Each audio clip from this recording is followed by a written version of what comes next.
वाहिगुरु जी की फतेह।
ਗੁਰੂ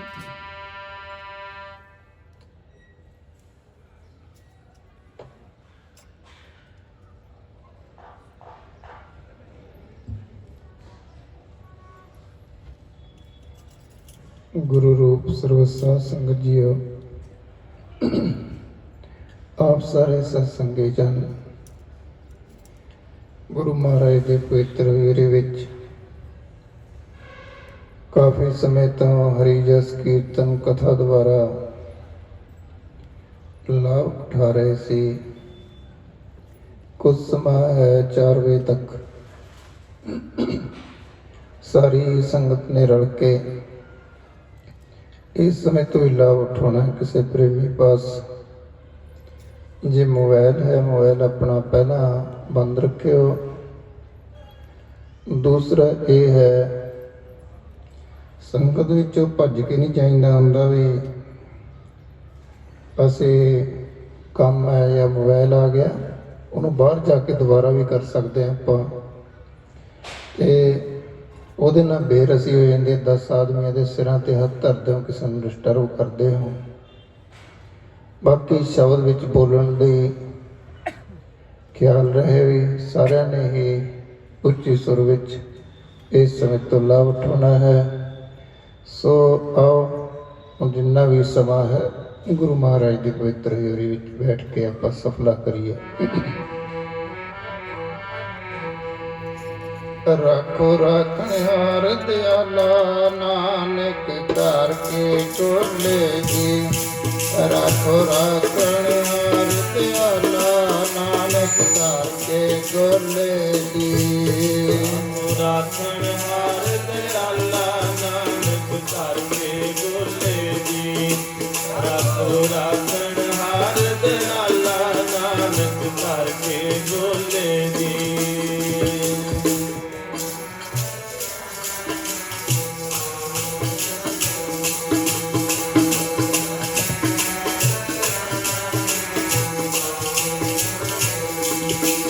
ਰੱਖੋ ਰਾਖਣਹਾਰ ਦਿਆਲਾ, ਨਾਨਕ ਧਾਰ ਕੇ ਗੋਲੇ ਜੀ। ਰੱਖੋ ਰਾਖਣਹਾਰ ਦਿਆਲਾ, ਨਾਨਕ ਧਾਰ ਕੇ ਗੋਲੇ ਜੀ। ਰੱਖੋ ਰਾਖਣਹਾਰ ਦਿਆਲਾ, ਨਾਨਕ ਧਾਰ ਕੇ ਗੋਲੇ ਜੀ। ਰੱਖੋ ਰਾਖਣਹਾਰ ਦਿਆਲਾ, ਨਾਨਕ ਧਾਰ ਕੇ ਗੋਲੇ ਜੀ।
ठाकुर प्रतिपालक ना एक खसम हमारे। नमक नमक तुम्हें प्रतिपालो, अम्बारक तुमरे तारे। जीवा एक कवन गुण कहिया, वेश मार बे अंत स्वामी। तेरा अंत ना किन्हो लहिया, कोट अपराध हमारे खंड। अंत विधि समझावो, हम अज्ञान अलम मत थोड़ी, तुम आपन व्यर्थ रखावो। तुमरी शरण तुम्हारी आस, तुम्हें सज्जन सुहेले। राखो राखणहार दयाला, नानक कर के गोले।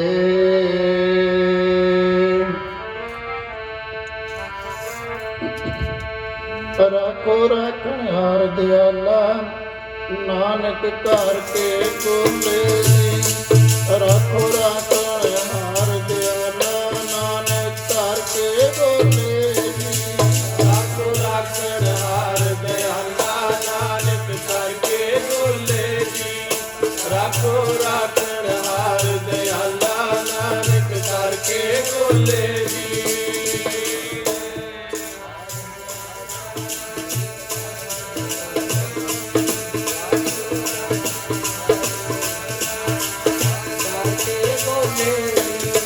राखो राखणहार दयाला, नानक कर के गोले जी। राखो राखणहार दयाला, नानक कर के गोले जी। राखो राखणहार दयाला, नानक करके गोले जी। राखो राखणहार दयाला, नानक करके गोले जी।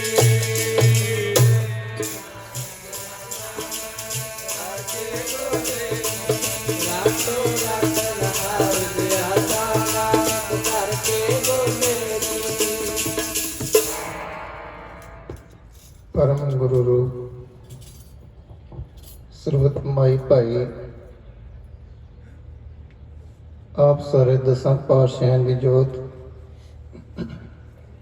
ਸ਼ਬਦ ਦਾ ਅਵਤਾਰ ਧੰਨ ਧੰਨ ਸਾਹਿਬ ਸ੍ਰੀ ਗੁਰੂ ਗ੍ਰੰਥ ਸਾਹਿਬ ਮਹਾਰਾਜ ਜੀ ਦੀ ਹਜ਼ੂਰੀ ਵਿੱਚ ਸਾਰੀ ਸੰਗਤ ਬੈਠ ਕੇ ਹਰੀ ਜਸ ਕੀਰਤਨ ਦਾ ਲਾਭ ਕਾਫੀ ਸਮੇਂ ਤੋਂ ਉਠਾ ਰਹੇ ਹੋ। कई जथिया ने हाजरी लवाई है। सो महापुरखों की पवित्र याद धन धन संत महाराज ईसर सिंह जी राड़ा साहब वाले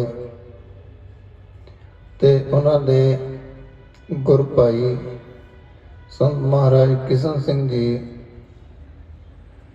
उन्होंने संत महाराज किशन सिंह की याद दे विच इह समागम चल रहे ने।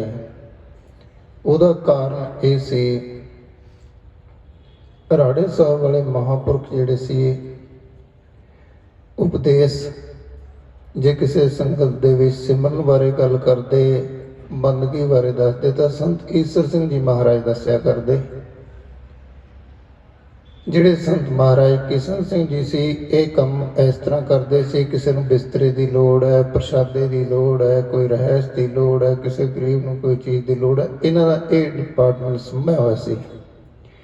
ਜੇ ਕਿਸੇ ਨੇ ਗੱਲ ਮਹਾਂਪੁਰਖਾਂ ਨਾਲ ਕਰਨੀ ਹੈ, ਉਹ ਕਹਿੰਦੇ ਸੀ ਜਿਹੜੀ ਕੋਈ ਕੰਮ ਦੀ ਗੱਲ ਹੈ ਇੱਧਰ ਮੇਰੇ ਨਾਲ ਕਰੋ, ਉਹਨਾਂ ਨੂੰ ਕੋਈ ਮਤਲਬ ਨਹੀਂ। ਕਿਉਂਕਿ ਰੇਰੂ ਸਾਹਿਬ ਵਾਲੇ ਮਹਾਂਪੁਰਖਾਂ ਨੇ ਇਹ ਵਚਨ ਕੀਤਾ ਸੀ ਵੀ ਇਹ ਜਿਹੜੇ ਸੰਤ ਈਸਰ ਸਿੰਘ ਨੇ ਇਹ ਵਿਰਾਗ ਦੀ ਮੂਰਤ ਹੈ, ਇਹ ਤਾਂ ਦੁਨੀਆ ਦੇ ਕੰਮ ਨਹੀਂ ਹੋਣੇ। ਤਾਂ ਕਰਕੇ ਫੌਜੀ ਆ, ਤੈਨੂੰ ਇਹ ਡਿਊਟੀ ਦੇਣੀ ਪੈਣੀ ਹੈ। ਫੌਜ ਦੇ ਵਿੱਚ ਸੀ ਆਪ ਜੀ ਸੰਤ ਮਹਾਰਾਜ ਕਿਸ਼ਨ ਸਿੰਘ ਜੀ, ਬਈ ਜਦੋਂ ਤੇਰੀ ਇਹ ਪੈਨਸ਼ਨ ਹੋ ਜਾਵੇਗਾ, ਡਿਊਟੀ ਪੂਰੀ ਕਰਕੇ ਫਿਰ ਤੂੰ ਇਹਦੀ ਰਾਖੀ ਕਰਨੀ ਹੈ। ਰਾਖੀ ਕਰਨੀ ਹੈ ਭਾਵ ਵੀ ਸੰਤ ਮਹਾਰਾਜ ਕਿਸ਼ਨ ਸਿੰਘ ਜੀ, संत महाराज ईसर सिंह जी बारे हर वो ध्यान रखते, कोई दुनियादारी उन्हां दे नाल कोई ये सलाह मशवरा नहीं करते सी, अपनी मर्जी नाल काम चलाउंदे सी। वो तो बस सिर्फ दीवान ते चले गए, संगत नूं दर्शन दे दिते, इस तरह ये चलते रहे। क्योंकि इन्हां दे वड्डे बजुर्गां ने जिहड़े संत महाराज अतर सिंह जी रेरू साहब वाले ने वचन कीते सी भी तुसीं इन्हां नूं संभाल के रखना है। इसी तरह ही महापुरखों ने संत महाराज रणजीत सिंह जी विरक्त, इन्होंने भी जो राड़े साहब वाले महापुरखों तो नाम की दात लीती है। कहने लगे महाराज ਮੇਰੀ ਤੇ ਕਿਰਪਾ ਕਰੋ। ਮਹਾਂਪੁਰਖ ਕਹਿੰਦੇ ਭਾਈ ਕਿਰਪਾ ਹੀ ਆ, ਜਿਹੜਾ ਤੈਨੂੰ ਸ਼ਬਦ ਦੇ ਦਿੱਤਾ ਇਹਨੂੰ ਜਪਿਆ ਕਰ, ਇਹ ਕਿਰਪਾ ਹੈ। ਇਹ ਫਿਰ ਉੱਚੀ ਉੱਚੀ ਰੋ ਕੇ ਕਹਿਣ ਲੱਗੇ ਮਹਾਰਾਜ ਨਹੀਂ ਮੇਰੇ ਤੇ ਕਿਰਪਾ ਕਰੋ। ਮਹਾਂਪੁਰਖ ਕਹਿੰਦੇ ਭਾਈ ਜਿਹੜਾ ਤੈਨੂੰ ਨਾਮ ਦੀ ਦਾਤ ਦਿੱਤੀ ਹੈ ਇਹ ਕਿਰਪਾ ਹੈ। ਤੇ ਫਿਰ ਇਹਨਾਂ ਨੇ ਉੱਚੀ ਉੱਚੀ ਰੋ ਕੇ ਕਿਹਾ ਮਹਾਰਾਜ ਨਹੀਂ ਕਿਰਪਾ ਕਰੋ। ਮਹਾਂਪੁਰਖ ਕਹਿੰਦੇ ਭਾਈ ਚਾਹੁੰਦਾ ਕੀ ਹੈ? ਕਹਿੰਦੇ ਮਹਾਰਾਜ ਮੈਂ ਚਾਹੁੰਦਾ ਹਾਂ ਵੀ ਮੇਰੇ ਕੋਈ ਕੱਪੜਾ ਵੀ ਨਾ ਤਨ ਤੇ ਹੋਵੇ, ਬਸ ਆਪ ਦੀ ਭਗਤੀ ਕਰੀ ਜਾਵਾਂ। ਮੇਰੇ ਕੋਲ ਉਹ ਜਗ੍ਹਾ ਤੇ ਰਹਾਂ ਕਿ ਜਿੱਥੇ ਕੋਈ ਚਿੜੀ ਪਰਿੰਦਾ ਵੀ ਮੈਨੂੰ ਨਜ਼ਰ ਨਾ ਆਵੇ। ਕਿਉਂ ਬਰਾਗੀ ਪੁਰਸ਼ ਜਿਹੜਾ ਹੁੰਦਾ ਹੈ ਉਹ ਭਗਤੀ ਵਾਲੇ ਬੰਦਿਆਂ ਨੂੰ ਹੀ ਚਾਹੁੰਦਾ ਵੀ ਮੈਂ ਉਹਨਾਂ ਦੀ ਸੰਗਤ ਕਰਾਂ, ਦੂਸਰੇ ਸੰਸਾਰ ਦੀਆਂ ਗੱਲਾਂ ਉਹ ਸੁਣ ਕੇ ਰਾਜੀ ਨਹੀਂ। ਭਗਤ ਕਬੀਰ ਜੀ ਤਦੇ ਹੀ ਇਸ ਦਿਸ਼ਾ ਨੂੰ ਭਗਤ ਕਬੀਰ ਨੇ ਵੀ ਦਰਸਾਇਆ ਹੈ। ਭਗਤ ਕਬੀਰ ਜੀ ਨੂੰ ਉਹਨਾਂ ਦੇ ਦੋਸਤ ਸੰਬੰਧੀ ਸਾਰੇ ਕਹਿਣ ਲੱਗੇ ਮਹਾਰਾਜ ਆਪਾਂ ਮੇਲਾ ਦੇਖ ਕੇ ਆਉਣਾ। ਕਹਿੰਦੇ ਭਾਈ ਮੈਂ ਨਹੀਂ ਮੇਲੇ 'ਚ ਜਾਣਾ। ਨਾਮ ਜਪਣ ਵਾਲਿਆਂ ਦਾ ਵਿਸਾ ਇਹ ਨਹੀਂ ਹੁੰਦਾ ਵੀ ਮੇਲੇ 'ਚ ਜਾ ਕੇ ਚੱਕਰ ਲਗਾਉਣੇ। ਉੱਥੇ ਕੀ ਹੈ, ਧੁੱਪ ਹੈ, ਧੂੜ ਹੈ, ਧੱਕੇ ਨੇ, ਤਿੰਨ ਧੱਦੇ। ਇਸ ਨੇ ਧਾਰ ਲੈਣੇ ਨੇ, ਜਾ ਕੇ ਧੂੜ ਪਵੇਗੀ ਉੱਤੇ, ਧੱਕੇ ਪੈਣਗੇ ਲੋਕਾਂ ਦੇ, ਧੁੱਪ ਦੇ ਵਿੱਚ ਮੱਚਾਂਗੇ। ਤਾਂ ਕਰਕੇ ਮੈਂ ਇਹਦੇ ਨਹੀਂ ਜਾਣਾ, ਅਸੀਂ ਆਪਦਾ ਧੀਰਜ ਨੂੰ ਕਮਾਵਾਂਗੇ। ਉਸ ਵੇਲੇ ਕਹਿੰਦੇ ਨਹੀਂ ਜੀ ਲੋਕ ਬਹੁਤ ਜਾਂਦੇ ਨੇ, ਤੁਸੀਂ ਚੱਲੋ ਸਾਡੇ ਦੋਸਤ ਤੋਂ, ਸਾਡੇ ਨਾਲ ਰਹੇ। ਤਾਂ ਉਹਨਾਂ ਨੇ ਨਾਲ ਦੇ ਸੰਬੰਧੀਆਂ ਨੇ ਕਹਿ ਕੇ ਭਗਤ ਕਬੀਰ ਨੂੰ ਲੈ ਗਏ। ਲਿਜਾ ਕੇ ਕੀ ਦੇਖਦੇ ਨੇ ਸਾਰੇ ਚੱਕਰ ਲਗਾਇਆ, ਬਹੁਤ ਲੋਕ ਖੇਡਦੇ ਨੇ, ਕੋਈ ਕੁਛ ਹਾਸੇ ਮਜ਼ਾਕ ਚੱਲ ਰਹੇ ਨੇ, ਗਾਉਣ ਵਜਾਉਣ ਚੱਲ ਰਹੇ ਨੇ। ਜਦੋਂ ਐਸੀ ਸਥਿਤੀ ਚੱਲੀ ਹੈ ਉਹਦੇ ਵਿੱਚ ਜਦੋਂ ਘਰ ਆਏ ਵਾਪਸ ਸ਼ਾਮਾਂ ਪੈ ਗਈਆਂ, ਕਹਿਣ ਲੱਗੇ ਭਗਤ ਜੀ ਇੱਥੇ ਘਰੇ ਬੈਠੇ ਰਹਿਣਾ, ਅਸੀਂ ਦੇਖਿਆ ਮੇਲਾ ਕਿੰਨਾ ਮਜ਼ਾ ਆਇਆ ਦੇਖ ਕੇ। ਉਸ ਵੇਲੇ ਭਗਤ ਜੀ ਕਹਿੰਦੇ ਭਾਈ ਉੱਥੇ ਕੀ ਜਾ ਕੇ ਦੇਖਿਆ, ਮੈਨੂੰ ਤਾਂ ਕੋਈ ਬੰਦਾ ਲੱਭਿਆ ਨਹੀਂ। ਕਰੇ ਭਗਤ ਜੀ ਤੁਸੀਂ ਕਈਆਂ ਗੱਲਾਂ ਦੇਖਦੇ ਹੋ ਬੰਦਾ ਤਾਂ ਜਿਵੇਂ ਦ੍ਰਿਸ਼ਟਵਾਨ ਜਿਹੜਾ ਹੈ ਸੰਸਾਰ, ਗਿਆਨਵਾਨ ਦੀ ਨਜ਼ਰ ਵਿੱਚ ਇੱਕ ਧੂਏ ਦਾ ਪਹਾੜ ਹੈ ਸੰਸਾਰ, ਇਹ ਤੋਂ ਜ਼ਿਆਦਾ ਮੈਨੇ ਨਹੀਂ ਰੱਖਦਾ। ਗੁਰੂ ਤੇਗ ਬਹਾਦਰ ਮਹਾਰਾਜ ਨੇ ਸੰਸਾਰ ਨੂੰ ਕਹਿ ਦਿੱਤਾ ਵੀ ਇਹ ਸੁਪਨਾ ਹੈ। ਹੁਣ ਇਹ ਆਪਾਂ ਕਹਿੰਦੇ ਮੇਰਾ ਘਰ ਹੈ, ਉਧਰ ਕਹਿੰਦੇ ਅਸੀਂ ਇਹ ਸਾਡੇ ਪਰਿਵਾਰ ਨੇ, ਤੇ ਅਸੀਂ ਕਹਿੰਦੇ ਵੀ ਸਾਡੇ ਜ਼ਮੀਨਾਂ ਨੇ। ਪਰ ਨਹੀਂ, ਗੁਰੂ ਜੀ ਕਹਿੰਦੇ ਭਾਈ ਸੁਪਨਾ ਹੈ। ਇਹ 80 ਸਾਲ ਤੱਕ ਸੁਪਨਾ ਲੈ ਲਓ, 85 ਸਾਲ ਤੱਕ ਸੁਪਨਾ ਲੈ ਲਓ। ਕੋਈ ਇਨਸਾਨ ਜਵਾਨੀ ਚਲੇ ਜਾਂਦਾ ਇਹ ਸੁਪਨਾ ਦੇਖ ਕੇ। ਇਹ ਸੁਪਨਾ ਹੈ ਜਿਹੜਾ ਅਸੀਂ ਸੁੱਤੇ ਪਏ ਦੇਖਦੇ ਆ, ਉਹ ਜਦੋਂ ਜਾਗਦੇ ਹਾਂ ਤਾਂ ਕਹਿੰਦੇ ਵੀ ਉਹ ਚੀਜ਼ ਨਹੀਂ ਹੈ। ਜਦੋਂ ਜਾਗਦੇ ਹੋਏ ਦੇਖਦੇ ਆ ਉਹਨਾਂ ਚੀਜ਼ਾਂ ਨੂੰ ਤਾਂ ਉਹ ਸਾਧ ਸੰਗੀ ਸੁੱਤੇ ਪਿਆ, ਭਾਵੇਂ ਇੱਕ ਘਾਹ ਦੇ ਪਿਆ ਬੰਦਾ, ਉਹਨੂੰ ਕੋਠੀਆਂ ਮਕਾਨਾਂ ਭੁੱਲੀਆਂ ਹੁੰਦੀਆਂ ਨੇ। ਤੇ ਐਸੇ ਤਰ੍ਹਾਂ ਹੀ ਜਿਹੜਾ ਜਾਗਤ ਹੈ ਉਹ ਸੁਪਨ ਦੇ ਵਿੱਚ ਨਹੀਂ ਹੈ, ਜਿਹੜਾ ਸੁਪਨ ਵਿੱਚ ਹੈ ਤਾਂ ਉਹਨੂੰ ਜਾਗਰਤ ਦਾ ਸੁਪਨਾ ਨਹੀਂ, ਭਾਵ ਉਸ ਵੇਲੇ ਸਾਨੂੰ ਕੋਈ ਪਤਾ ਨਹੀਂ ਹੁੰਦਾ। ਤੇ ਇਹ ਦੋ ਅਵਸਥਾ ਨੇ। ਇੱਕ ਸੁਖੋਪਤ ਹੈ, ਸੁਖੋਪਤ ਕਹਿੰਦੇ ਨੇ ਘੂਕ ਨੀਂਦ ਨੂੰ, ਜਿਹੜਾ ਆਪਾਂ ਬੜੇ ਆਰਾਮ ਨਾਲ ਸੌਂਦੇ ਹਾਂ, ਜਿਹਦੇ ਵਿੱਚ ਕੋਈ ਸੁਪਨਾ ਨਹੀਂ, ਕੋਈ ਬੇਚੈਨੀ ਨਹੀਂ। ਉਹ ਨੀਂਦ ਬੰਦੇ ਨੂੰ 4 ਘੰਟੇ ਆ ਜਾਵੇ ਉਹਦੇ ਵਾਸਤੇ ਬਹੁਤ ਹੈ। ਜੇ ਇਨਸਾਨ ਜ਼ਿਆਦਾ ਸੌਂਦਾ ਹੈ 6 ਘੰਟੇ ਤੋਂ, ਉਹਨਾਂ ਦੀ ਆਪਦੀ ਪ੍ਰੋਬਲਮ ਹੁੰਦੀ ਹੈ। ਕਈ ਬੰਦੇ ਉਹਨਾਂ ਨੂੰ ਸੁਪਨੇ ਮਾੜੇ ਆਉਂਦੇ ਨੇ, ਸੁਣਦੇ ਨੇ, ਉਹ ਕਹਿੰਦੇ ਸਾਨੂੰ ਬਗਿਆੜ ਆ ਚਿੰਬੜਿਆ, ਕੋਈ ਕਹਿੰਦਾ ਮੈਂ ਕੋਠੇ ਤੋਂ ਡਿੱਗ ਪਿਆ, ਕੋਈ ਕਹਿੰਦਾ ਮੇਰਾ ਐਕਸੀਡੈਂਟ ਹੋ ਗਿਆ। ਉਹ ਜਿਹੜੀਆਂ ਚੀਜ਼ਾਂ ਆਉਣੀਆਂ ਨੇ, ਜ਼ਿਆਦਾ ਲਿਮਟ ਤੋਂ ਸੌਣ ਵੇਲੇ ਇਨਸਾਨ ਦੇ ਸਵਾਸਾਂ ਦੀ ਗਤੀ ਹੈ ਜਿਹੜੀ ਉਹ ਭਾਰੀ ਹੋਣ ਲੱਗ ਜਾਂਦੀ ਹੈ, ਉਹ ਸਵਸਥ ਨਹੀਂ ਹੁੰਦੀ। ਉਹ ਫਿਰ ਜਿਵੇਂ ਆਪਾਂ ਕਹਿੰਦੇ ਆ ਜਦੋਂ ਇੰਜਣ ਦਾ ਪੰਪ ਡਾਊਨ ਪੈਂਦਾ ਨਾ, ਉਸ ਵੇਲੇ ਧੂੰਆਂ ਦਿਖਾਉਂਦਾ। ਇਹ ਸੁਪਨੇ ਫਿਰ ਉਸ ਤੋਂ ਬਾਅਦ ਕੰਮ ਕਰਨ ਵਾਲੇ ਜਿਹੜੇ ਪੂਰਾ ਸੌਂਦੇ ਨੇ ਉਹਨਾਂ ਨੂੰ ਜ਼ਿਆਦਾ ਸੁਪਨੇ ਨਹੀਂ ਆਉਂਦੇ। ਸੁਪਨੇ ਉਹਨਾਂ ਨੂੰ ਆਉਂਦੇ ਨੇ ਜਿਹੜੇ ਲਿਮਟ ਤੋਂ ਵੱਧ ਖਾ ਲਿਆ ਫਿਰ ਪੈ ਗਏ, ਖਾ ਲਿਆ ਫਿਰ ਪੈ ਗਏ, ਉਹੀ ਹਿਸਾਬ ਹੁੰਦਾ। ਤਾਂ ਕਰਕੇ ਸਤਿਗੁਰੂ ਹੀ ਕਹਿੰਦੇ ਜੈਸਾ ਸੁਪਨਾ ਰਹਿਣ ਕਾ ਤੈਸੋ ਇਹ ਸੰਸਾਰ, ਬਿਨਸਤ ਵਾਰ ਨਾ ਲਾਗੇ ਜਿਉਂ ਕਾਗਰ ਹੁੰਦਾਰ। ਇਹ ਜਿਹੜਾ ਸੁਪਨਾ ਹੈ ਕਹਿੰਦੇ ਭਾਈ ਸੰਸਾਰ, ਸਤਿਪੁਰਸ਼ਾਂ ਦੀ ਨਿਗਾਹ ਦੇ ਵਿੱਚ ਇਹ ਹੈ, ਆਪਣੇ ਮਹਾਂਪੁਰਖਾਂ ਨੇ ਸਰੀਰ ਤਿਆਗਿਆ। ਤਿਆਗਣ ਤੋਂ ਪਹਿਲਾਂ ਸਾਰੀਆਂ ਸੰਗਤਾਂ ਇੱਥੋਂ ਗਈਆਂ। ਇੱਕ ਹਫ਼ਤਾ ਪਹਿਲਾਂ ਜਦੋਂ ਗਏ, ਉਹਨਾਂ ਨੂੰ ਵੀ ਇਹੀ ਵਚਨ ਕੀਤਾ, ਦਾਸ ਨੂੰ ਵੀ ਇਹੀ ਵਚਨ ਕੀਤਾ, ਕਹਿੰਦੇ ਭਾਈ ਜਿਹੜਾ ਅਸਥਾਨ ਬਣੇ ਨੇ ਇਹਨੂੰ ਬਾਹਲਾ ਵਧਾਇਓ ਨਾ, ਇੰਨਾ ਕਿ ਇਸ ਹਿਸਾਬ ਨਾਲ ਇਹਨੂੰ ਬਣਾ ਲਿਓ, ਆਉਣ ਵਾਲੇ ਸਮੇਂ ਦੇ ਵਿੱਚ ਜ਼ਿਆਦਾ ਤੁਹਾਨੂੰ ਕਰਨ ਦੀ ਲੋੜ ਨਹੀਂ, ਜਿੰਨਾ ਕੁ ਹੈ ਲੋੜ ਮੁਤਾਬਕ ਬਣਾਇਓ। ਇਸ ਅਸਥਾਨ ਬਾਰੇ ਮਹਾਂਪੁਰਖਾਂ ਦਾ ਇਹ ਵਚਨ ਸੀ। ਜਦੋਂ ਇਹਨਾਂ ਨੇ ਪ੍ਰਿੰਸੀਪਲ ਨੇ ਜ਼ਮੀਨ ਛੱਡੀ ਆ ਉੱਥੇ ਭੋਰਾ ਸਾਹਿਬ ਦੇ ਨਾਲ ਵੀ ਤੁਸੀਂ ਇੱਥੇ ਗੁਰੂ ਘਰ ਬਣਾਓ, ਦਾਸ ਨੇ ਉਹਨਾਂ ਨੂੰ ਸੁਣ ਕੇ ਰਾਤ ਦਾ ਸਮਾਂ ਹੋਇਆ, ਆਰਾਮ ਕਰਨ ਲੱਗੇ, ਕਿਉਂਕਿ ਜਦੋਂ ਦਾਸ ਦੀ 24 ਘੰਟੇ ਦੀ ਡਿਊਟੀ ਮਹਾਂਪੁਰਖਾਂ ਕੋਲ ਸੀ। ਜਿਹੜੇ ਪ੍ਰੇਮੀ ਆਉਂਦੇ ਸੀ ਉਹਨਾਂ ਨੂੰ ਪਤਾ ਹੈ, ਉਹ ਜੇ ਮੰਜੇ ਤੇ ਇਸ ਤਰ੍ਹਾਂ ਪੈਂਦੇ ਸੀ, ਮੇਰੀ ਸਫ਼ ਉੱਥੇ ਨਾਲ ਹੀ ਹੁੰਦੀ ਸੀ। ਬਾਅਦ ਦੇ ਵਿੱਚ ਤਾਂ ਜਿਵੇਂ ਕਈ ਵਾਰੀ ਬਲਜੀਤ ਇਹਨਾਂ ਦਾ ਫਾਦਰ, ਉਹਨਾਂ ਨੇ ਸੋਚਣਾ ਵੀ ਅਸੀਂ ਮਹਾਂਪੁਰਸ਼ਾਂ ਵਾਸਤੇ ਪਾਣੀ ਪਾਇਆ, ਵੀ ਇਸ਼ਨਾਨ ਉਹ ਕਰਨਗੇ। ਉਹਨਾਂ ਦਾ ਮਨ ਦਾ ਕੋਈ ਪਤਾ ਨਹੀਂ ਸੀ ਮੈਨੂੰ, ਪਰ ਉਹਨਾਂ ਨੇ ਆਪਦਾ ਪਾਣੀ ਅੱਧਾ ਛੱਡਿਆ। ਉਹਨਾਂ ਨੇ ਨਹੀਂ ਤੂੰ ਵੀ ਉੱਥੇ ਨਹਾ ਕੇ ਆ ਮੇਰੇ ਗੁਸਲਖਾਨੇ 'ਚ, ਕਿਉਂਕਿ ਮੈਨੂੰ ਠੰਡ ਲੱਗ ਜਾਂਦੀ ਸੀ ਛੇਤੀ ਪਹਿਲੇ ਦਿਨ ਹੀ। ਉਹਨੇ ਕਹਿਣਾ ਜੇ ਤੈਨੂੰ ਠੰਡ ਲੱਗੂਗੀ ਤਾਂ ਕਈ ਮੈਨੂੰ ਹੋਰ ਬੰਦਾ ਬਦਲਣਾ ਪੈਂਦਾ ਕੋਲ ਰੱਖਣ ਵਾਸਤੇ। ਪਰ ਸਾਧ ਸੰਗਤ ਕਿਰਪਾ ਇੰਨੀ ਸੀ ਮਹਾਂਪੁਰਖਾਂ ਦੀ, ਕਈ ਵਾਰੀ ਜੇ ਬਿਮਾਰ ਵੀ ਹੁੰਦਾ ਸੀ ਤਾਂ ਉਹ ਕਹਿੰਦੇ ਇੱਥੇ ਪਹਿਰਾ ਸਾਰਾ ਕੁਝ ਤੇਰਾ ਇੱਥੇ ਹੀ ਆਊਗਾ, ਪਰ ਤੂੰ ਕਮਰਾ ਛੱਡ ਕੇ ਨਾ ਜਾਏ। ਕਈ ਵਾਰੀ ਮੇਰੀਆਂ ਸ਼ਿਕਾਇਤਾਂ ਵੀ ਬਹੁਤ ਸੰਗਤ ਨੇ ਲਾਈਆਂ, ਇੱਥੇ ਵੀ ਪੰਜਾਬ 'ਚ ਵੀ, ਕਹਿੰਦੇ ਤੁਸੀਂ ਆਪਦਾ ਸੇਵਾਦਾਰ ਬਦਲ ਲਓ, ਵੀ ਇਹਨੂੰ ਠਾਲਦੇ ਤੁਸੀਂ 20 ਹੱਕਾ ਮਾਰਦੇ ਹੋ।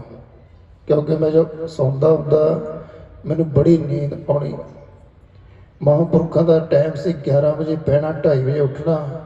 ਬਚਪਨ ਦੇ ਵਿੱਚ ਨੀਂਦ ਜ਼ਿਆਦਾ ਹੁੰਦੀ ਹੈ, ਤਾਂ ਉਸ ਵੇਲੇ ਕਈ ਵਾਰੀ ਜਦੋਂ ਕਹਿਣਾ ਮਹਾਰਾਜ ਜਦ ਤੂੰ ਸਾਰਾ ਪਿੰਡ ਉੱਠ ਖੜ੍ਹਦਾ, ਟੱਬਰ ਉੱਠ ਖੜ੍ਹਦਾ, ਜਾਂ ਤੈਨੂੰ ਹੱਕਾ ਮਾਰਦੇ ਹੋ, ਉਹਨੇ ਫੇਰ ਮਤਲਬ ਇਸ ਤਰ੍ਹਾਂ ਕਰਕੇ ਕਹਿਣਾ ਨਹੀਂ ਨਹੀਂ ਤੁਹਾਨੂੰ ਨਹੀਂ ਪਤਾ, ਇਹ ਤਾਂ ਇੰਨਾ ਕਾਇਮ ਆ, ਜੇ ਕਿਹੜਾ ਠਾਉਣੀ ਥੋੜ੍ਹਾ ਜਿਹਾ ਟਾਈਮ ਹੀ ਦੇਖਣਾ ਪੈਂਦਾ, ਉਸ ਤੋਂ ਬਾਅਦ ਸਾਰਾ ਕੰਮ ਕਰ ਦਿੰਦਾ। ਫਿਰ ਵੀ ਉਹਨਾਂ ਨੇ ਕਈ ਵਾਰੀ ਰਾਤ ਨੂੰ ਰਜਾਈ ਉੱਤਰ ਜਾਣੀ ਆ, ਹੋਰ ਇਸ ਤਰ੍ਹਾਂ ਉਹਨਾਂ ਨੇ ਆਪਦੇ ਆਪ ਰਜਾਈ ਮੈਨੂੰ ਸਵੇਰੇ ਕਹਿਣਾ ਭਾਈ ਤੂੰ ਰਜਾਈ ਆ ਜਿਹੜੀ ਤੇਰੀ, ਜਦ ਮੈਂ ਵਿੱਚ ਤੈਨੂੰ ਪਾਉਣਾ ਫਿਰ ਤੂੰ ਬਾਹਰ ਨਿਕਲ ਜਾਂਦਾ, ਜਵਾਕ ਗੇੜੇ ਦਿੰਦੇ ਨਾ ਨਿਕਲ ਜਾਂਦੇ ਨੇ ਬਾਹਰ। ਉਹਨੇ ਕਿਹਾ ਮੈਂ ਤੈਨੂੰ ਬਾਰ-ਬਾਰ ਮਤਲਬ ਰਜਾਈ ਦਿੰਦਾ ਰਿਹਾ ਸਾਰੀ ਰਾਤ, ਤੂੰ ਫੇਰ ਗੇੜਾ ਦਿੰਦਾ ਪਾਸਾ ਲੈਂਦਾ ਰਜਾਈ ਤੋਂ ਬਾਹਰ। ਇੱਕ ਦਫਾ ਪੰਜਾਬ ਬੈਠੇ ਨੇ, ਉਸ ਵੇਲੇ ਲਾਈਟਾਂ ਹੁੰਦੀਆਂ ਜਾਂ ਮੋਮਬੱਤੀਆਂ ਤਾਂ ਬਾਅਦ ਚ ਲੋਕ ਲਿਆਉਂਦੇ ਸੀ, ਦੀਵੇ ਹੁੰਦੇ, ਦੀਵੇ, ਲਾਈਟ ਦਾ ਪ੍ਰਬੰਧ ਨਹੀਂ ਸੀ। ਤੇ ਲਾਈਟ ਕਾਫੀ ਟਾਈਮ ਬਾਅਦ ਆਈ ਹੈ।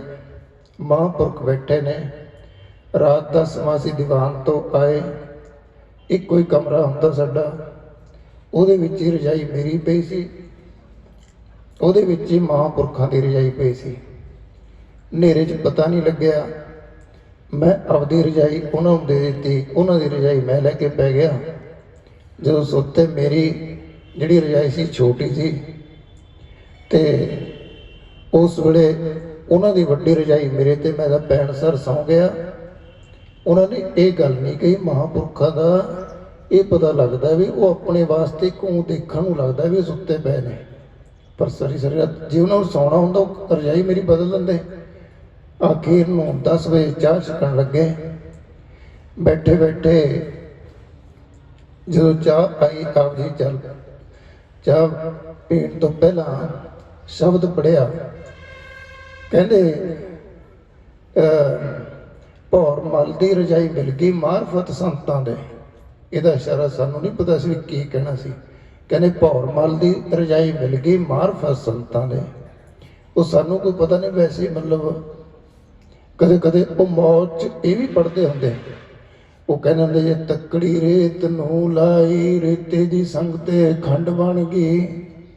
ਜਦੋਂ ਤੱਕੜੀ ਰੇਤ ਨੂੰ ਲਾਈ ਰੇਤੇ ਦੀ ਸੰਗ ਤੇ ਖੰਡ ਬਣ ਗਈ। ਤੇ ਉਹ ਇਹੋ ਜਿਹੇ ਵਚਨ ਬਾਬਾ ਕਰਮ ਸਿੰਘ ਮਹਾਰਾਜ ਜੀ ਸੁਣਾਉਂਦੇ ਹੁੰਦੇ, ਜਦੋਂ ਉਹਨਾਂ ਨੇ ਜਦੋਂ ਸੰਗਤ ਜਾ ਕੇ ਕਹਿੰਦੀ ਮਹਾਰਾਜ ਲੰਗਰ ਦੇ ਵਿੱਚ ਮਿੱਠਾ ਨਹੀਂ ਹੈ, ਚੌਲਾਂ 'ਚ ਪਾਉਣ ਨੂੰ, ਬਾਬਾ ਜੀ ਕਹਿੰਦੇ ਭਾਈ ਉਹ ਬੋਰੀਆਂ ਭਰੀਆਂ ਪਈਆਂ ਨੇ। ਕਹਿੰਦੇ ਕਾਹਨੂੰ ਉੱਥੇ ਮਿੱਠਾ? ਉਹ ਤਾਂ ਕਹਿੰਦੇ ਜੌਂ ਨੇ। ਕਹਿੰਦੇ ਮੈਂ ਚਲੋ ਤੁਹਾਡੇ ਨਾਲ ਚੱਲਦਾ।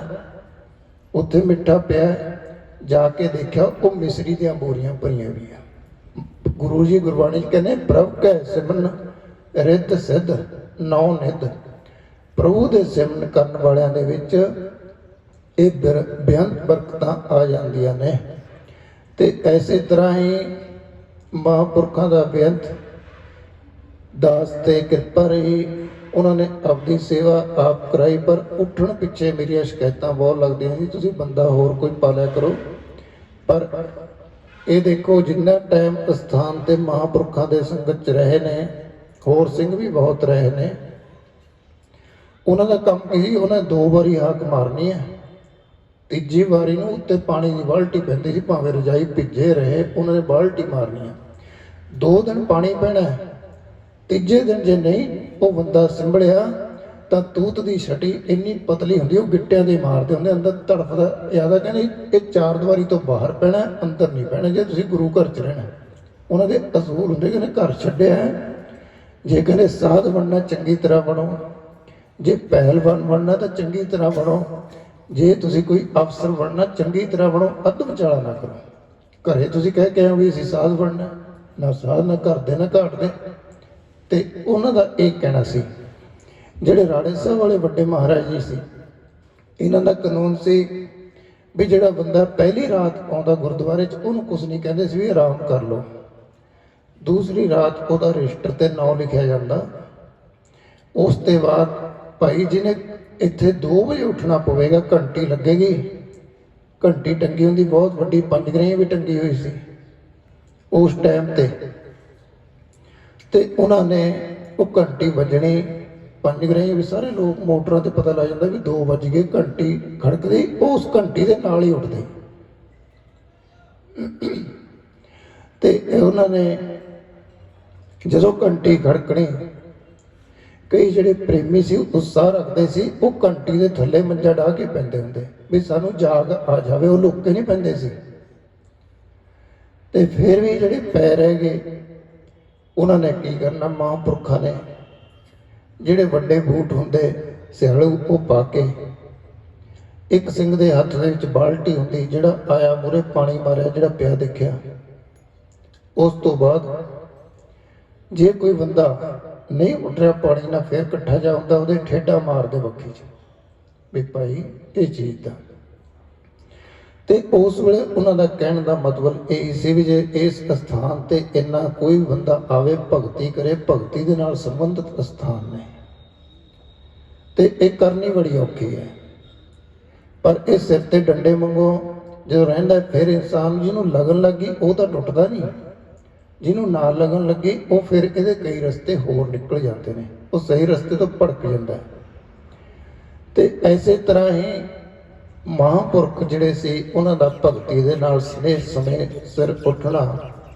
ਤੇ ਇਹ ਵਚਨ ਇੱਥੇ ਕਿਹਾ ਵੀ ਭਾਈ ਬਈ ਆਹ ਜਿਹੜਾ ਅਸਥਾਨ ਹੈ, ਜਦੋਂ ਰਾਤ ਦੇ ਸਮੇਂ ਦਾਸ ਨੇ ਬੇਨਤੀ ਕੀਤੀ ਮਹਾਰਾਜ ਵੀ ਤੁਸੀਂ ਅਸਥਾਨ ਇੱਥੇ ਗਏ, ਇਹਨੂੰ ਭੋਰਾ ਸਾਹਿਬ ਇੱਧਰ ਹੈ। ਮਹਾਂਪੁਰਖ ਕਹਿੰਦੇ ਭਾਈ ਸਥਾਨ ਇੱਥੇ ਬਣਾਵਾਂਗੇ, ਇਹਨਾਂ ਦਾ ਪ੍ਰੇਮ ਮੈਂ ਆਪੇ ਪੂਰਾ ਕਰਦਾ ਕਰਾਂ। ਉਹਨਾਂ ਨੇ ਇਸ਼ਾਰਾ ਕਰ ਦਿੱਤਾ ਵੀ ਇਹ ਸਥਾਨ ਇੱਥੇ ਹੀ ਬਣਨਾ। ਚਲੋ ਉਹਨਾਂ ਦੇ ਵਚਨਾਂ ਦੁਆਰਾ ਸਾਰਾ ਅਸਥਾਨ ਇਹ ਜਿਹੜਾ ਸੀ ਬਣਿਆ। ਪਰ ਇੱਕ ਉਹਨਾਂ ਦੇ ਵਿੱਚ ਕਿੰਨਾ ਜਿਹੜਾ ਸਾਰਾ ਕੁਝ ਲੁਕਿਆ ਹੁੰਦਾ ਹੈ, ਕਿੰਨੀ ਉਹਨਾਂ 'ਚ ਸਹਿਣਸ਼ੀਲਤਾ ਹੁੰਦੀ ਹੈ।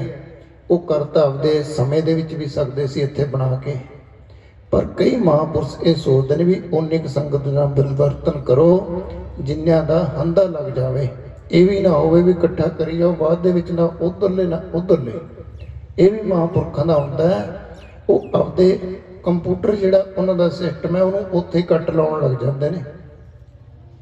ਪੰਜਗਰੀਆ ਦਾਸ ਨੇ ਕਈ ਵਾਰੀ ਦੇਖਿਆ, ਕਈ ਲੋਕ ਬਿਮਾਰ ਆਉਣੇ, ਉਹਨਾਂ ਨੇ ਬੜੇ ਅਖੰਡ ਪਾਠ ਕਰਾਉਣੇ, ਮਹਾਂਪੁਰਖਾਂ ਨੇ ਕਰ ਦੇਣੇ, ਤੇ ਉਹਨਾਂ ਨੂੰ ਦੇਖ ਕੇ ਕਈ ਉਹੋ ਜਿਹੇ ਬਿਮਾਰ ਹੋਰ ਆ ਜਾਂਦੇ, ਦੱਸ ਵੀ ਅਸੀਂ ਠੀਕ ਹੋ ਜਾਈਏ, ਮਹਾਂਪੁਰਸ਼ਾਂ ਨੇ ਉਹਨੂੰ ਠੀਕ ਹੀ ਨਹੀਂ ਕਰਨਾ। ਉਹਨਾਂ ਨੇ ਕਹਿਣਾ ਮਹਾਰਾਜ ਪਾਠ, ਅਸੀਂ ਵੀ ਸੋਚਣਾ ਯਾਰ ਪਾਠ ਕਰਾਈਏ, ਠੀਕ ਨਹੀਂ ਹੋਏ। ਜਦੋਂ ਉਹ ਸਾਰੇ ਲੋਕ ਘਰਾਂ 'ਚ ਬਹਿ ਜਾ ਕਰਨ, ਬਾਅਦ 'ਚ ਉਹਨਾਂ ਨੇ ਕਹਿਣਾ ਮਹਾਰਾਜ ਹੁਣ ਅਜੇ ਤਾਂ ਅਸੀਂ ਠੀਕ ਨਹੀਂ ਹੋਏ, ਪਾਠ ਕਰਾਇਆ ਸੀ, ਕਿਰਪਾ ਕਰੋ ਫਿਰ ਹੋਰ ਪਾਠ ਕਰਾ ਦਿੰਦੇ ਹਾਂ। ਅਤੇ ਉਹਨਾਂ ਨੇ ਕਹਿਣਾ ਭਾਈ ਆਲਾ ਸਿਰ ਤੇ ਧਰਤਾ ਹੁਣ ਠੀਕ ਆ। ਉਹਦਾ ਮਤਲਬ ਇਹ ਸੀ ਬਈ ਜਿਹੜੇ ਪ੍ਰੇਮੀ ਜਿਹਦੇ ਕਰਮ ਨੇ ਉਹਨੇ ਤਾਂ ਆਉਣਾ ਹੀ ਹੈ।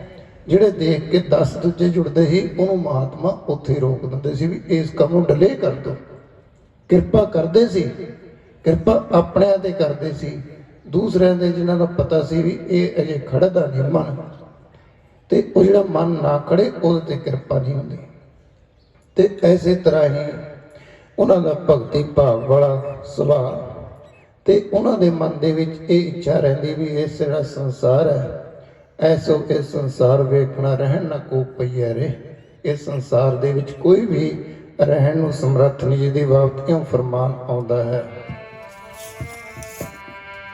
ਕੋਈ ਰਹਿਣ ਨਾ ਪਾਵੇ ਜੀ ਸੁਰ ਨਰ ਦੇਵਾ, ਸੁਰ ਨਰ ਦੇਵਾ ਰਹਿਣ ਨਾ ਪਾਵੇ ਜੀ ਸੁਰ ਨਰ ਦੇਵਾ, ਸੁਰ ਨਰ ਦੇਵਾ ਕੋਈ ਰਹਿਣ ਨਾ ਪਾਵੇ ਜੀ ਸੁਰ ਨਰ ਦੇਵਾ, ਸੁਰ ਨਰ ਦੇਵਾ ਕੋਈ ਰਹਿਣ ਨਾ ਪਾਵੇ ਜੀ ਸੁਰ ਨਰ ਦੇਵਾ, ਸੁਰ ਨਰ ਦੇਵਾ।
ਸੋ ਇਉਂ ਕਰਕੇ ਰਹਿਣ ਨੂੰ ਕੋਈ ਵੀ ਸਮਰੱਥ ਨਹੀਂ। ਜਿੰਨੇ ਵੀ ਆਪਾਂ ਦੇਖਦੇ ਹਾਂ ਸਰੀਰ ਕਰਕੇ ਸੰਬੰਧਿਤ 5 ਭੌਤਿਕ ਚੋਲੇ ਨੇ ਜਿਹੜੇ, ਇਹਨਾਂ ਦਾ ਮਿੱਟੀ, ਪਾਣੀ, ਅੱਗ, ਹਵਾ, ਆਕਾਸ਼, ਜਿਹੜਾ ਇਸ ਤੋਂ ਚੀਜ਼ ਤਿਆਰ ਹੋਈ ਹੈ ਕੀੜੀ ਤੋਂ ਲੈ ਕੇ ਬ੍ਰਹਮਾ ਤੱਕ, ਇਹ ਸਾਰਿਆਂ ਦੀਆਂ ਉਮਰਾਂ ਨੇ। ਜਦੋਂ ਆਪਾਂ ਪੜ੍ਹਦੇ ਹਾਂ ਗੁਰਬਾਣੀ ਵਿੱਚ ਇਹ ਸਾਰਾ ਪਤਾ ਲੱਗਦਾ ਹੈ ਵੀ ਇਹਨਾਂ ਦੀਆਂ ਉਮਰਾਂ ਨੇ। ਤਦੇ ਗੁਰੂ ਜੀ ਕਹਿੰਦੇ ਕਾਲ ਪਾਏ शिव जी अवतरा काल पाए कर विष्णु पुगासा, सगन काल का किया तमाशा। ਵੱਡੇ ਵੱਡੇ ਜਿਹੜੇ ਦੇਵਤੇ ਨੇ ਉਹਨਾਂ ਦੀਆਂ ਵੀ ਉਮਰਾਂ ਨੇ, ਪਰ ਉਹਨਾਂ ਦਾ ਇਸ ਤਰ੍ਹਾਂ ਜਿਵੇਂ 15 ਦਿਨ ਜਿਹੜੇ ਚਾਨਣ ਪੱਖ ਦੇ ਹੁੰਦੇ ਨੇ ਉਹਨਾਂ ਦਾ ਦਿਨ ਹੁੰਦਾ ਹੈ, ਜਿਹੜਾ ਹਨੇਰ ਪੱਖ ਦਾ ਹੁੰਦਾ ਹੈ ਉਹ ਉਹਨਾਂ ਦੇ ਰਾਤ ਹੁੰਦੀ ਹੈ। ਜਿਵੇਂ ਉਹਨਾਂ ਨੇ ਵੱਡੇ ਦਿਨ, ਵੱਡੀਆਂ ਰਾਤਾਂ, ਉਹਦੇ ਮੁਤਾਬਕ ਉਹਨਾਂ ਨੇ ਦਿਨਾਂ ਦੀ ਉਹ ਕੱਢੀ ਹੋਈ ਹੈ ਐਸਟੀਮੇਟ, ਉਹਦੇ ਮੁਤਾਬਕ ਉਹਨਾਂ ਦੀਆਂ ਉਮਰਾਂ ਆਪਣੇ ਮੰਗੋ ਨੇ। ਉਸ ਤੋਂ ਬਾਅਦ ਜਿਹੜੇ ਉਸ ਤੋਂ ਉੱਪਰ ਬੈਠੇ ਨੇ ਦੇਵਤੇ, ਉਹਨਾਂ ਦੀਆਂ ਉਮਰਾਂ ਜਿਵੇਂ ਨੇ ਉਹ ਜਿਹੜੀਆਂ ਇਹਨਾਂ ਦੇ 15 ਦਿਨ ਆਪਣੇ ਦਿਨ ਬਣਦੇ ਨੇ। ਇਸ ਤਰ੍ਹਾਂ ਉਸ ਹਿਸਾਬ ਨਾਲ ਅੱਗੇ ਉਹਨਾਂ ਦੀਆਂ ਉਮਰਾਂ ਵੱਡੀਆਂ ਨੇ। ਤਾਂ ਕਰਕੇ ਇਹ ਜਿਹੜੀ ਪ੍ਰਮਾਤਮਾ ਨੇ ਸ੍ਰਿਸ਼ਟੀ ਬਣਾਈ ਹੈ, ਇਹਦਾ ਕਿਸੇ ਨੇ ਅੰਤ ਨਹੀਂ ਪਾਇਆ। ਜਿੰਨਾ ਵੀ ਇਨਸਾਨ ਦੇਖਦਾ ਹੈ, ਆਸਤੇ ਆਸਤੇ ਇਹ ਗੱਲਾਂ ਸਮਝ ਵਿੱਚ ਪੈਂਦੀਆਂ ਨੇ। ਸੋ ਐਸੇ ਤਰ੍ਹਾਂ ਹੀ ਸੰਸਾਰ ਦੇ ਵਿੱਚ ਕੋਈ ਵੀ ਆਇਆ, ਰਹਿਣਾ ਕਿਸੇ ਨੇ ਨਹੀਂ। 4 ਦਿਨ ਅਸੀਂ ਮੁਸਾਫਰ ਬਣ ਕੇ ਆਇਆ। ਮੁਸਾਫਰ ਦਾ ਜਿਹੜਾ ਰਹਿਣ ਦਾ ਸਲੀਮੀ, ਉਹ ਸਫ਼ਰ ਦੇ ਵਿੱਚ ਕੋਈ ਰਸਤਾ ਜੇ ਮਿਲਦਾ, ਜੇ ਕੋਈ ਸਰਾਂ ਬਣੀ ਹੈ, ਸਰਾਂ ਦੇ ਵਿੱਚ ਰਾਤ ਨੂੰ ਕੋਈ ਰਹਿੰਦਾ ਹੈ, ਉਹ ਜੇ ਕਹੇ ਇਹ ਘਰ ਮੇਰਾ ਹੈ, ਉਹਦਾ ਇੱਕ ਇਹ ਸੁਪਨਾ ਹੈ। ਉਹਦਾ ਸਰਾਂ ਕੋਈ ਘਰ ਨਹੀਂ ਹੁੰਦਾ ਕਿਸੇ ਦਾ, ਉਹ ਮੁਸਾਫਰਖਾਨਾ ਹੈ। ਐਵੇਂ ਜਿਵੇਂ ਸਾਡੇ ਵਾਸਤੇ ਵੀ ਇਹ ਮੁਸਾਫਰਖਾਨਾ ਹੈ, ਆਪਾਂ ਸਫ਼ਰ ਕਰ ਰਹੇ ਹਾਂ। ਗੁਰੂ ਜੀ ਗੁਰਬਾਣੀ 'ਚ ਕਹਿੰਦੇ ਨੇ, ਸਭ ਕੁਛ ਜੀਵਤ ਕੋ ਵਿਵਹਾਰ, ਮਾਤ ਪਿਤਾ ਭਾਈ ਸੁਤਵੰਤਾ ਅਰ ਫਨ ਗ੍ਰਹਿ ਕੇ ਨਾਰ। ਵੀ ਇਹ ਸਾਰਾ ਕੁਛ ਜਿੰਨਾ ਟਾਈਮ ਸਰੀਰ ਦੇ ਵਿੱਚ ਸਵਾਸ ਚੱਲਦੇ ਨੇ, ਉਨਾ ਟਾਈਮ ਹੀ ਇਹ ਸੋਭਦਾ ਹੈ, ਵਰਨਾ ਨਹੀਂ ਤਾਂ ਜਦੋਂ ਸਰੀਰ ਵਿੱਚੋਂ ਜੀਵ ਆਤਮਾ ਨਿਕਲ ਜਾਂਦਾ ਹੈ, ਉਸ ਤੋਂ ਬਾਅਦ ਇਹ ਸਾਰੇ ਸੰਬੰਧ ਜਾਇਦਾਦਾਂ ਦੇ, ਘਰਾਂ ਦੇ, ਜਾਂ ਜਿੰਨੀਆਂ ਵੀ ਪ੍ਰਾਪਰਟੀਆਂ ਨੇ, ਜਿੰਨੇ ਭੈਣ ਭਾਈ ਨੇ, ਉਸੇ ਵੇਲੇ ਸੰਬੰਧ ਟੁੱਟ ਜਾਂਦੇ ਨੇ। ਉਸ ਤੋਂ ਅੱਗੇ ਕਿਹੜਾ ਸੰਬੰਧ ਕੰਮ ਕਰਦਾ ਹੈ? ਜਿਹੜਾ ਆਪ ਸਤਸੰਗਤ ਕਰ ਰਹੇ ਹੋ। ਤਦੇ ਹੀ ਕਹਿੰਦੇ, ਅਵਰ ਕਾਜ ਤੇਰੇ ਕਿਤੇ ਨਾ ਕਾਮ, ਮਿਲ ਸਾਧ ਸੰਗਤ ਭਜ ਕੇਵਲ ਨਾਮ। ਇਹ ਸਾਧ ਸੰਗਤ ਨਾਮ ਦੀ ਮਹਿਮਾ ਹੈ। ਇਹ ਅੱਗੇ ਗਿਆ ਇਹੀ ਕੰਮ ਸਾ, ਜਿਹੜਾ ਆਪਾਂ ਕਹਿੰਦੇ ਨਾ ਅੱਜ ਮੈਨੂੰ ਵੇਲ ਨਹੀਂ ਹੈ ਜਾਂ ਮੇਰੇ ਕੋਲ ਸਮਾਂ ਨਹੀਂ ਹੈ। ਜੇ ਘਰ ਆਇਆ ਗੰਗਾ ਦੇ ਕੋਲ, ਕਹਿੰਦੇ ਰਹਿ ਕੇ ਗੰਗਾ 'ਚ ਇਸ਼ਨਾਨ ਨਾ ਕਰ ਪਾਇਆ, ਉਹਦੇ ਵਰਗਾ ਕਹਿੰਦੇ ਮੂਰਖ ਕੌਣ ਹੋਵੇਗਾ। ਤਾਂ ਕਰਕੇ ਇਹ ਤਾਂ ਸਮਾਂ ਅਸੀਂ ਆਪ ਉਦਮ ਕਰਨਾ ਹੈ। ਇਹ ਗੱਲ ਨਹੀਂ ਸੋਚਣੀ ਵੀ ਜੇ ਪਰਮਾਤਮਾ ਕਰਾਊ ਤਾਂ ਕਰਾਂਗੇ। ਪਰਮਾਤਮਾ ਉਦਮ ਦਾ ਹਮੇਦੀ ਹੈ। ਜਿਹੜਾ ਉਦਮ ਕਰਦਾ ਮੈਂ ਅਫਸਰ ਬਣਨਾ, ਉਹ ਅਫਸਰ ਬਣ ਜਾਂਦੇ ਨੇ, ਉਹ ਦੱਬ ਕੇ ਪੜ੍ਹਾਈ ਕਰਦੇ ਨੇ। ਜਿਹੜੇ ਲੋਕ ਉਦਮ ਕਰਦੇ ਨੇ, 1 ਏਕੜ ਤੋਂ 10-10 ਏਕੜ ਬਣਾ ਲੈਂਦੇ ਨੇ। ਜੇ ਉਹ ਕਹਿਣ ਵੀ ਰੱਬ ਆਪੇ ਦਊਗਾ, ਉਹ ਕਈ ਵੇਚ ਕੇ ਬੈਠੇ ਨੇ। ਤਾਂ ਉਹ ਜੇ ਐਸੇ ਤਰ੍ਹਾਂ ਹੀ ਹੈ, ਜਿਸ ਇਨਸਾਨ ਨੇ ਕੋਈ ਕੰਮ ਕਰਨਾ ਹੈ, ਉਹਦੇ ਵਿੱਚ ਉਦਮ ਦੀ ਲੋੜ ਹੈ। ਉਦਮ ਦੇ ਵਿੱਚ ਸਹਾਈ ਪ੍ਰਮਾਤਮਾ ਹੁੰਦਾ ਹੈ। ਤੇ ਐਵੇਂ ਜਿਵੇਂ ਹੀ ਅਸੀਂ ਕੋਈ ਸਤਸੰਗ ਵਾਸਤੇ ਵੀ ਸਾਨੂੰ ਉਦਮ ਕਰਨਾ, ਚੰਗੇ ਕੰਮ ਵਾਸਤੇ ਵੀ ਉਦਮ ਕਰਨਾ। ਜੇ ਇਹ ਕਹਾਂਗੇ ਵੀ ਰੱਬ ਜੇ ਕਰਾਊ ਤਾਂ ਕਰਾਂਗੇ, ਫਿਰ ਆਪਦੇ ਬੱਚਿਆਂ ਨੂੰ ਵੀ ਸਕੂਲ ਨਾ ਭੇਜਿਆ ਕਰੋ, ਰੱਬ ਘੋਲ ਕੇ ਘਰੇ ਹੀ ਪਾ ਜਾਊਗਾ। ਫਿਰ ਉਹ ਵੀ ਕੰਮ ਰੱਬ ਤੇ ਵੀ ਡਿਪੈਂਡ ਹੋਇਆ ਕਰੋ। ਤਾਂ ਕਰਕੇ ਜਦੋਂ ਅਸੀਂ ਬੱਚਿਆਂ ਵਾਸਤੇ ਰਿਸ਼ਤੇ ਚੰਗੇ ਭਰਦੇ ਹਾਂ, ਉਹਦੇ ਵਿੱਚ ਵੀ ਨਾ ਭੱਜ ਨੱਠ ਕਰਿਆ ਕਰੋ। ਕਹਿ ਵੀ ਅਸੀਂ ਘਰੇ ਬੈਠ ਕੇ ਘਰੇ ਸਾਰਾ ਕੁਝ ਕਰਨਾ। ਰੱਬ ਪੈਲਸ 'ਚ ਨਹੀਂ ਪ੍ਰੇਰਦਾ ਵੀ ਉੱਥੇ ਮੁਰਗੀਆਂ ਵੱਢਿਓ। ਰੱਬ ਪੈਲਸ 'ਚ ਨਹੀਂ ਪ੍ਰੇਰਦਾ ਵੀ ਉੱਥੇ ਦਾਰੂਆਂ ਪੀਓ ਇੱਕ ਦੂਜੇ ਤੇ। ਉਹ ਸਾਡਾ ਮਨ ਹੈ। ਮਨ ਜਿਹੜਾ ਜਿਹੋ ਜਿਹੀਆਂ ਵਾਸ਼ਨਾ ਵਿੱਚ ਗੁਜ਼ਰਦਾ ਹੈ, ਲੋਕਾਂ ਦੀ ਵਡਿਆਈ ਵਿੱਚ ਮਸਤ ਹੁੰਦਾ ਹੈ। ਕਿਉਂਕਿ ਇਹ ਵੀ ਨਸ਼ਾ, ਇੱਕ ਵਡਿਆਈ, ਕਿਸੇ ਨੂੰ ਖੁਸ਼ ਕਰਨਾ, ਹਰ ਵਕਤ ਕਿਸੇ ਦੀ ਸਤਿ ਸ੍ਰੀ ਅਕਾਲ ਡਿੱਗਦੇ ਰਹਿਣਾ, ਇਹ ਵੀ ਇੱਕ ਨਸ਼ਾ ਹੈ। ਤੇ ਹਰ ਵਕਤ ਹੀ ਕੋਈ ਨਾ ਕੋਈ ਮਨ ਦੇ ਵਿੱਚ ਲੋਭ ਰੱਖਣਾ, ਇਹ ਵੀ ਨਸ਼ਾ ਹੈ। ਕਈ ਨਸ਼ਿਆਂ ਦੇ ਵਿੱਚ 5 ਕਿਸਮ ਦੇ ਨਸ਼ੇ ਗੁਰੂ ਜੀ ਦੱਸਦੇ ਨੇ। ਰਾਜਮਦ ਜਿਹੜਾ ਹੈ, ਜਵਾਨੀ ਮਦ, ਵਿਦਿਆ ਮਦ, ਇਸ ਨੂੰ ਇਹ ਨਸ਼ੇ ਲੱਗੇ ਨੇ। ਇਸੇ ਨੂੰ ਗੁਰੂ ਜੀ ਕਹਿੰਦੇ ਭਾਈ ਪਰਮਾਤਮਾ ਦੀ ਬੰਦਗੀ ਦੇ ਨਾਲ ਇਹ ਦੂਰ ਹੁੰਦੇ ਨੇ। ਗੁਰੂ ਜੀ ਇਹ ਕਹਿੰਦੇ ਨੇ, ਮਾਰੀ ਮਰੋ ਕੁਸੰਗ ਕੀ, ਕੇਲੇ ਨਿਕਟ ਜਿਉ ਬੇਰ, ਉਹ ਝੂਲੇ ਉਹ ਚੀਰੀਏ ਸਾਖਤ ਸੰਗ ਨਾ ਹੈ। ਇਹ ਇਨਸਾਨ ਦਾ ਮਨ ਹੈ, ਇੱਕ ਨਾਸਤਕ ਦਿਸ਼ਾ ਦਾ, ਇੱਕ ਆਸਤਕ ਦਾ। ਜਿਹੜੇ ਆਸਤਕ ਨੇ ਉਹ ਗੁਰੂ ਦੇ ਵਚਨ ਤੇ ਭਰੋਸਾ ਰੱਖਦੇ ਨੇ। ਜਿਹੜੇ ਨਾਸਤਕ ਨੇ, ਜਦੋਂ ਇੱਧਰ ਚੰਗੇ ਪਾਸੇ ਕਦਮ ਪੱਟਣਾ, ਉਦੋਂ ਤਾਂ ਕਹਿੰਦੇ ਰੱਬ ਜੇ ਕਰਾਓ ਤਾਂ ਕਰਾਂਗੇ। ਜਦੋਂ ਮਾੜੇ ਪਾਸੇ ਜਾਣਾ, ਸਭ ਤੋਂ ਮੂਹਰੇ ਜਾਂਦੇ ਨੇ। ਉਹਨਾਂ ਨੂੰ ਕਹਿੰਦੇ ਨੇ, ਇੱਕ ਜਿਵੇਂ ਕਹਿੰਦੇ ਬੇਰੀ ਹੁੰਦੀ ਹੈ, ਬੇਰੀ, ਉਹਦੇ ਕੰਡੇ ਹੁੰਦੇ ਨੇ, ਉਹ ਨਾਲ ਦੇ ਦਾ ਵੀ ਦਫਾੜ ਕਰ ਦਿੰਦੀ ਹੈ। ਕੜਕ ਚੀਰ ਚੀਰ ਕੇ ਜੇ ਹਵਾ ਚੱਲਦੀ ਹੈ, ਉਹ ਜਿੰਨੇ ਵੀ ਕੋਮਲ ਪੱਤੇ ਹੁੰਦੇ ਨੇ ਉਹਨਾਂ ਨੂੰ ਪਾੜੀ ਜਾਂਦੀ ਹੈ, ਪਾੜੀ। ਕਹਿੰਦੇ ਮਨਮੁਖ ਜਿਹੜਾ ਇਨਸਾਨ ਹੈ, ਤਦੇ ਹੀ ਤਾਂ ਤੁਸੀਂ ਨਵਾਂ ਨਵਾਂ ਅੰਮ੍ਰਿਤ ਛਕਦੇ ਹੋ। ਤੁਹਾਨੂੰ ਉਹਨਾਂ ਲੋਕਾਂ ਤੋਂ ਬਚਣਾ ਪੈਂਦਾ ਹੈ। ਜੇ ਉੱਤੋਂ ਸ੍ਰੀ ਸਾਹਿਬ ਪਾ ਕੇ ਰੱਖੋਗੇ ਤਾਂ ਦੂਜਾ ਬੰਦਾ ਕਹਿੰਦਾ ਵੀ ਇਹਦਾ ਅੰਮ੍ਰਿਤ ਛਕਿਆ ਹੋਇਆ, ਵੀ ਇਹਨੂੰ ਨਾ ਕਹੀਏ। ਜਿਹੜੇ ਲੋਕ ਸ੍ਰੀ ਸਾਹਿਬ ਪਹਿਲਾਂ ਨਹੀਂ ਪਾਉਂਦੇ, ਅਜੇ ਸੁਭਾਅ ਪਰਿਪੱਕ ਨਹੀਂ ਹੋਇਆ, ਉਹਨੂੰ ਇਹ ਨੁਕਸਾਨ ਮਿਲਦਾ ਹੈ। ਕਿਉਂਕਿ ਦੂਜੇ ਜਿਹੜੇ ਹੁੰਦੇ ਨੇ ਬੇਰੀ ਦੀ ਵੱਤ, ਉਹ ਇਨਸਾਨ ਜਿਹੜਾ ਮਨ ਕੋਮਲ ਹੁੰਦਾ ਹੈ, ਕੇਲੇ ਵੱਤ, ਉਹਨੂੰ ਇਹ ਲੀਰ ਕਰ ਦਿੰਦੇ ਨੇ। ਕਹਿੰਦੇ ਅੱਜ ਹੀ ਤਾਂ ਟਾਈਮ ਹੈ, ਤੂੰ ਅੱਜ ਹੀ ਇਹ ਕੰਮ ਕਰ ਲਾ। ਕੋਈ ਤੁਹਾਡੇ ਘਰਾਂ ਦੇ ਵਿੱਚ ਸ਼ਾਦੀਆਂ ਨੇ, ਘਰਾਂ ਦੇ ਵਿੱਚ ਖੁਸ਼ੀ ਦਾ ਸਮਾਂ ਹੈ, ਉਹਦੇ ਵਿੱਚ ਇਨਸਾਨ ਆਪਦੇ ਧਰਮ ਨੂੰ ਛੱਡ ਦਿੰਦਾ ਹੈ।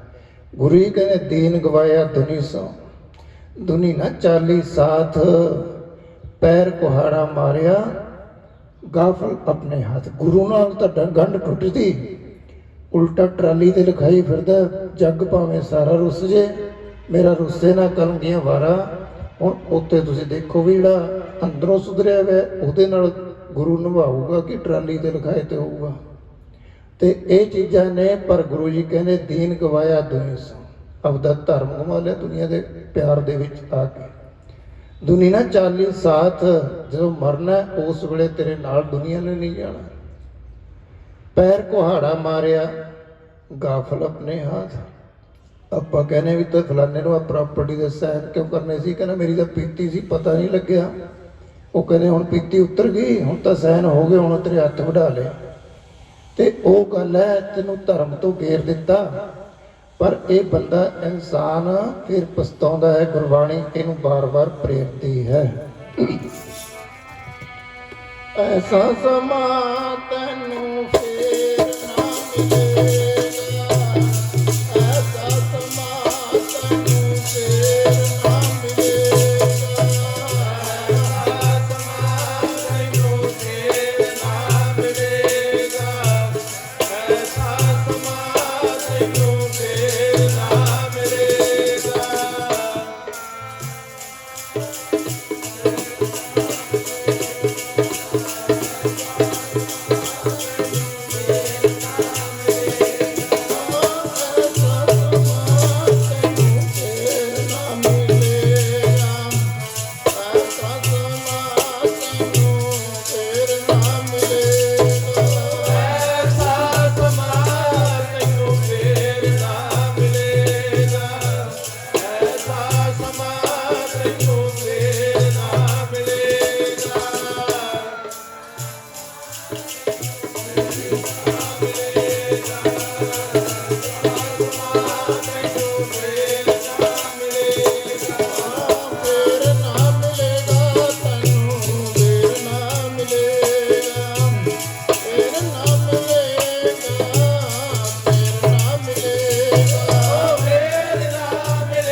ਫਰੀਦਾ ਮੌਤੇ ਦਾ ਬੰਨਾ ਇਹ ਵੈ ਦਿਸੈ, ਜੋ ਦਰਿਆਵੇ ਢਾ ਅੱਗੇ ਦੋਜਕ ਤਪਿਆ ਸੁਣੀਦਾ, ਹੂਲ ਪਵੇ ਕਾਹਾ। ਇੱਕ ਨਾਨੂ ਸਭ ਸੋਝੀ ਆਏ, ਇੱਕ ਫਿਰਦੇ ਬੇਪਰਵਾਹ। ਅਮਲ ਜੇ ਕੀਤੇ ਦੁਨੀ ਵਿੱਚ, ਸੇ ਦਰ ਗਏ ਉਗਾਹਾ। ਜਿਹੜੇ ਇੱਥੇ ਕਰਮ ਕਰਦੇ ਆ, ਇਹ ਕਰਮਾਂ ਦੀਆਂ ਬੇਲਾਂ ਬਣਦੀਆਂ ਨੇ, ਬੇਲਾਂ। ਜਿਵੇਂ ਆਪਾਂ ਕਹਿੰਦੇ ਇੱਕ ਬੇਲ ਲਾ ਦਿਓ, ਆਹ ਦੇਖੋ ਪੌਦੇ ਖੜੇ ਨੇ ਗੇਂਦੇ ਦੇ, ਇੱਕ ਬੇਲ ਨਹੀਂ ਹੈ, ਇਹਦੇ ਜਿੰਨਾ ਕੁ ਆਕਾਰ ਹੈ ਓਨਾ ਕੀ ਲੱਗਦਾ। ਅਗਲਾ ਕਹਿੰਦੇ ਬੇਲ ਕਿਵੇਂ ਵੱਧ ਗਈ, ਤੁਹਾਡੇ ਸਾਰੇ ਗੇਟ ਤੇ ਘੁੰਮ ਗਈ। ਇੱਕ ਬੇਲ ਹੈ, ਆਪਾਂ ਜੰਗਲਾਂ 'ਚ ਦੇਖਦੇ ਹਾਂ ਕਿੰਨੀ ਘੁੰਮਦੀ ਹੈ, ਦਰਖਤਾਂ ਨੂੰ ਪੂਰਿਆਂ ਨੂੰ ਢੱਕ ਲੈਂਦੀ ਹੈ। ਉਹ ਅਲੱਗ ਅਲੱਗ ਉਹਨਾਂ ਨੂੰ ਧਰਤੀ ਤੋਂ ਜਿਵੇਂ ਪਾਵਰ ਮਿਲਦੀ ਹੈ। ਕਈ ਲੋਕਾਂ ਦੇ ਪੂਰੀਆਂ ਕੋਠੀਆਂ 'ਤੇ ਬੇਲਾਂ ਚੜ੍ਹੀਆਂ ਹੁੰਦੀਆਂ, ਜੜ੍ਹ ਇੱਕ ਹੁੰਦੀ ਹੈ। ਐਵੇਂ ਜਿਵੇਂ ਅਸੀਂ ਇੱਕ ਧਰਮ ਦੀ ਇਹ ਬੇਲ ਬੀਜਦੇ ਹਾਂ, ਉਹ ਬੇਲ ਨੂੰ ਜਿਵੇਂ ਅੱਗੇ ਅੱਗੇ ਫਲ ਲੱਗੀ ਜਾਂਦਾ, ਵਧੀ ਜਾਂਦਾ ਵਧੀ ਜਾਂਦਾ, ਇਹ ਬੇਲ ਅੱਗੇ ਵਧੀ ਜਾਂਦੀ ਹੈ। ਬਾਬਾ ਫਰੀਦ ਤਦੇ ਹੀ ਕਹਿੰਦੇ ਨੇ, ਭਾਈ ਇਹ ਬੇਲ ਹੈ ਜਿਹੜੀ ਧਰਮ ਦੀ, ਇਹ ਨਾ ਟੁੱਟਣ ਦਿਓ ਦੁਨੀਆ ਨੂੰ ਛੱਡ ਕੇ। ਦੁਨੀਆ ਜਿੱਥੇ ਅਸੀਂ ਦੁਨੀਆ ਦੇ ਨਾਲ ਜੁੜੇ ਹਾਂ, ਨਾਲ ਨਾਲ ਧਰਮ ਨੂੰ ਪਾਲਣਾ ਕਰੋ। ਇਹ ਜਿਹੜੀ ਪ੍ਰਮਾਤਮਾ ਵੱਲੋਂ ਗੁਰਬਾਣੀ 'ਚ ਬਾਰ-ਬਾਰ ਬੇਲ ਦੀ ਜ਼ਿਕਰ ਆਉਂਦੇ ਨੇ, ਇਸ ਬੇਲ ਨੂੰ ਵੀ ਨਾਲ ਨਾਲ ਉਹਦੀ ਪਰਵਰਿਸ਼ ਕਰੋ, ਉਹਨੂੰ ਪਾਣੀ ਦਿਓ, ਜੋ ਗੁਰੂ ਦਾ ਧਿਆਨ ਕਰੋ, ਨਿਤਨੇਮ ਕਰੋ। ਨਿਤਨੇਮ ਵੀ ਸ਼ਰਧਾ ਵਿੱਚ ਆ ਕੇ, ਉਹ ਨਹੀਂ ਪੜ੍ਹਿਆ ਲਿਖਿਆ ਵਾਲਾ ਵੀ ਜੁੱਤੀ ਪਾਈ ਹੈ, ਗੁਟਕਾ ਹੱਥ 'ਚ ਹੈ ਜਾਂ ਮੋਬਾਈਲ 'ਚ, ਉਹਦੀ ਸ਼ਰਧਾ ਘਟਦੀ ਜਾਂਦੀ ਹੈ, ਰੱਟਾ ਤਾਂ ਲੱਗੀ ਜਾਵੇਗਾ। ਅਤੇ ਸ਼ਰਧਾ ਹੋਣੀ ਚਾਹੀਦੀ ਹੈ ਸਾਡੀ। ਜਦੋਂ ਅਸੀਂ ਇੱਕ ਆਸਣ 'ਤੇ ਬੈਠ ਕੇ ਪਾਠ ਕਰਾਂਗੇ, ਜਿਹੜਾ ਉਹਦਾ ਕਾਰਨ ਵੀ ਇਹ ਹੁੰਦਾ ਹੈ, ਜਦੋਂ ਤੁਸੀਂ ਉਸ ਸੌਣ ਵਾਲੇ ਬਿਸਤਰੇ 'ਤੇ ਭਜਨ ਕਰੋਗੇ, ਜਿੰਨੇ ਰਾਤ ਤੁਸੀਂ ਕਿਹਦੇ ਹੱਥੋਂ ਖਾਧਾ, ਕਿਹੜੇ ਬੰਦੇ ਨੂੰ ਮਿਲ ਕੇ ਆ, ਉਹ ਗੱਲਾਂ ਕੀਤੀਆਂ, ਖਾਣ ਪੀਣ ਦੀ ਜਿਹੜੀ ਪਾਵਰ ਹੈ ਬੋਡੀ ਦੇ ਵਿੱਚੋਂ, ਇਹ ਜਿਹੜੀ ਸਾਡੀ ਜਿਹੜੀ ਵੀ ਐਨਰਜੀ ਹੁੰਦੀ ਹੈ 1.5 ਫੁੱਟ ਤੱਕ ਸੜਦੀ ਹੈ। ਜੇ ਪਹਿਲਾਂ ਸਾਨੂੰ ਪਹਿਲਾਂ ਹੀ ਦਿੱਕਤ ਹੈ ਤਾਂ ਸਾਡੇ ਬਿਸਤਰੇ 'ਤੇ ਉਹ ਜਿਹੜੇ ਜਰਮ ਨੇ ਉਹ ਛੱਡ ਦਿੰਦੇ ਹਾਂ ਅਸੀਂ। ਉਸ ਤੋਂ ਬਾਅਦ ਉਸੇ ਬਿਸਤਰੇ 'ਤੇ ਧਿਆਨ ਲਾਉਣ ਦੀ ਕੋਸ਼ਿਸ਼ ਕਰਦੇ ਹਾਂ, ਧਿਆਨ ਨਹੀਂ ਲੱਗਦਾ ਹੁੰਦਾ। ਜੇ ਸਾਡਾ ਬੁਢੇਪੇ ਕਰਕੇ ਵੈਸੇ ਹੀ ਮਨ ਸ਼ਾਂਤ ਤਾਂ ਕੀ ਕਹਿਣਾ, ਨਹੀਂ ਤਾਂ ਵਰਨਾ ਧਿਆਨ ਨਹੀਂ ਲੱਗਦਾ ਹੁੰਦਾ। ਧਿਆਨ ਦੀ ਪ੍ਰੈਕਟਿਸ ਹੁੰਦੀ ਹੈ ਵੀ ਇੱਕ ਅਸੀਂ ਆਪਦੀ ਅਲੱਗ ਜਗ੍ਹਾ ਬਣਾਉਣੀ ਹੈ ਘਰ ਦੇ ਵਿੱਚ, ਉਹਨੂੰ ਜਿੰਨਾ ਸਤਿਕਾਰ ਦੇ ਦੋਗੇ, ਉਹ ਕਮਰੇ ਦਾ ਸਤਿਕਾਰ ਨਹੀਂ, ਗੁਰੂ ਦਾ ਸਤਿਕਾਰ ਹੈ। ਜਿਵੇਂ ਆਪਾਂ ਕਹਿੰਦੇ ਆ, ਇਹ ਮੇਰੇ ਮੰਮੀ ਪਾਪਾ ਦਾ ਕਮਰਾ ਹੈ, ਇਹ ਮੇਰਾ ਕਮਰਾ ਹੈ, ਇਹ ਮੇਰੇ ਭੈਣ ਦਾ ਕਮਰਾ ਹੈ, ਇਹ ਮੇਰੇ ਦਾਦਾ ਜੀ ਦਾ ਕਮਰਾ ਹੈ। ਅਤੇ ਉੱਥੇ ਆਪਾਂ ਉਹ ਆਪਦੇ ਕਮਰੇ ਚੀਜ਼ਾਂ ਹੋਰ ਰੱਖਦੇ ਹਾਂ, ਦਾਦੂ ਦੇ ਕਮਰੇ 'ਚ ਹੋਰ ਰੱਖਦੇ ਹਾਂ, ਮੰਮੀ ਡੈਡੀ ਦੇ ਕਮਰੇ 'ਚ ਅਸੀਂ ਉਸ ਹਿਸਾਬ ਨਾਲ ਜਾਂਦੇ ਹਾਂ। ਆਪਦਾ ਸਮਾਨ ਜਿਹੜਾ ਸੈਕਰੇਟ ਹੁੰਦਾ ਆਪਦੇ ਕਮਰੇ 'ਚ ਹੁੰਦਾ, ਕਿਉਂਕਿ ਅਸੀਂ ਉਹਨੂੰ ਯੂਜ਼ ਕਰਨਾ। ਹੁਣ ਸਾਡਾ ਜਿਹਦੇ ਨਾਲ ਅਸੀਂ ਆਤਮਾ ਦਾ ਰਿਸ਼ਤਾ ਜੋੜਨਾ, ਉਹਦਾ ਕਮਰਾ ਇੱਕ ਤਾਂ ਹਿਰਦਾ ਹੈ। ਹਿਰਦੇ ਨੂੰ ਆਸਤੇ ਆਸਤੇ ਸ਼ੁੱਧਤਾ ਤਾਂ ਮਿਲਣੀ ਹੈ ਜੇ ਬਾਹਰੋਂ ਅਸੀਂ ਚੀਜ਼ ਉਹ ਲਵਾਂਗੇ। ਜਿਹੜੇ ਬੰਦੇ ਦਾ ਸਾਹ ਹੀ ਬੰਦ ਹੋ ਗਿਆ, ਜੇ ਕਹਿ ਦਈਏ ਤੇਰੇ ਅੰਦਰ ਸਾਹ ਹੈ, ਕਿਵੇਂ ਸਾਹ ਲਵੇਗਾ? ਸਾਹ ਪਹਿਲਾਂ ਬਾਹਰੋਂ ਹੈ।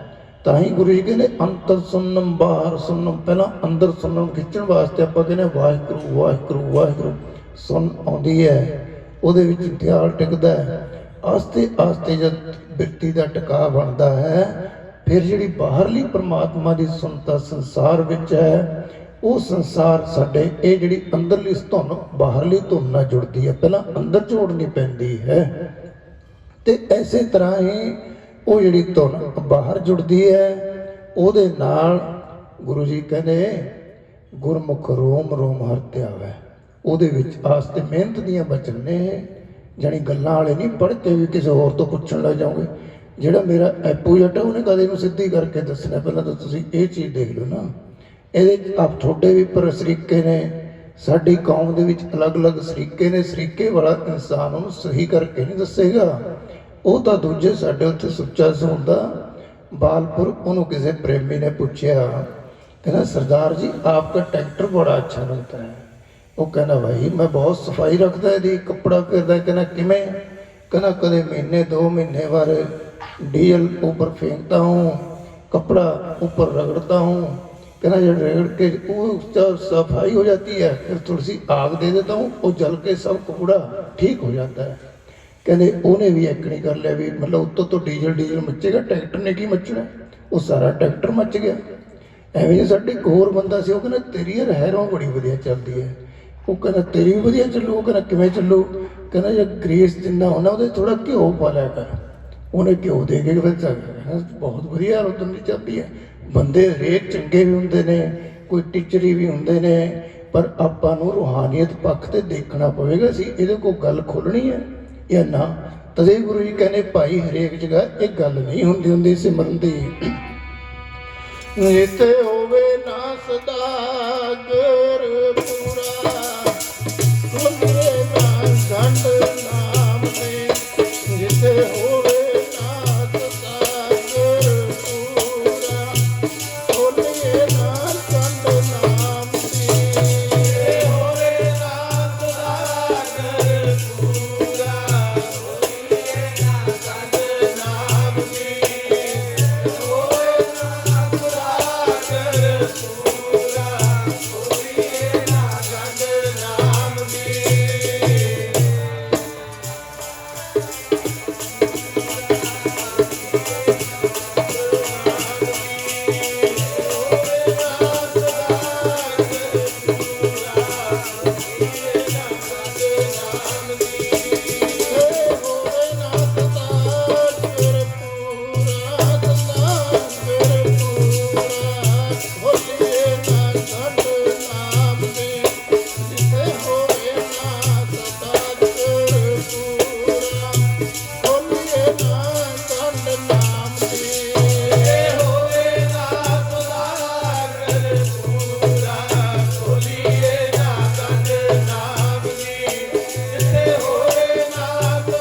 ਨਾ ਗੰਢ ਨਾਮ ਦੀ।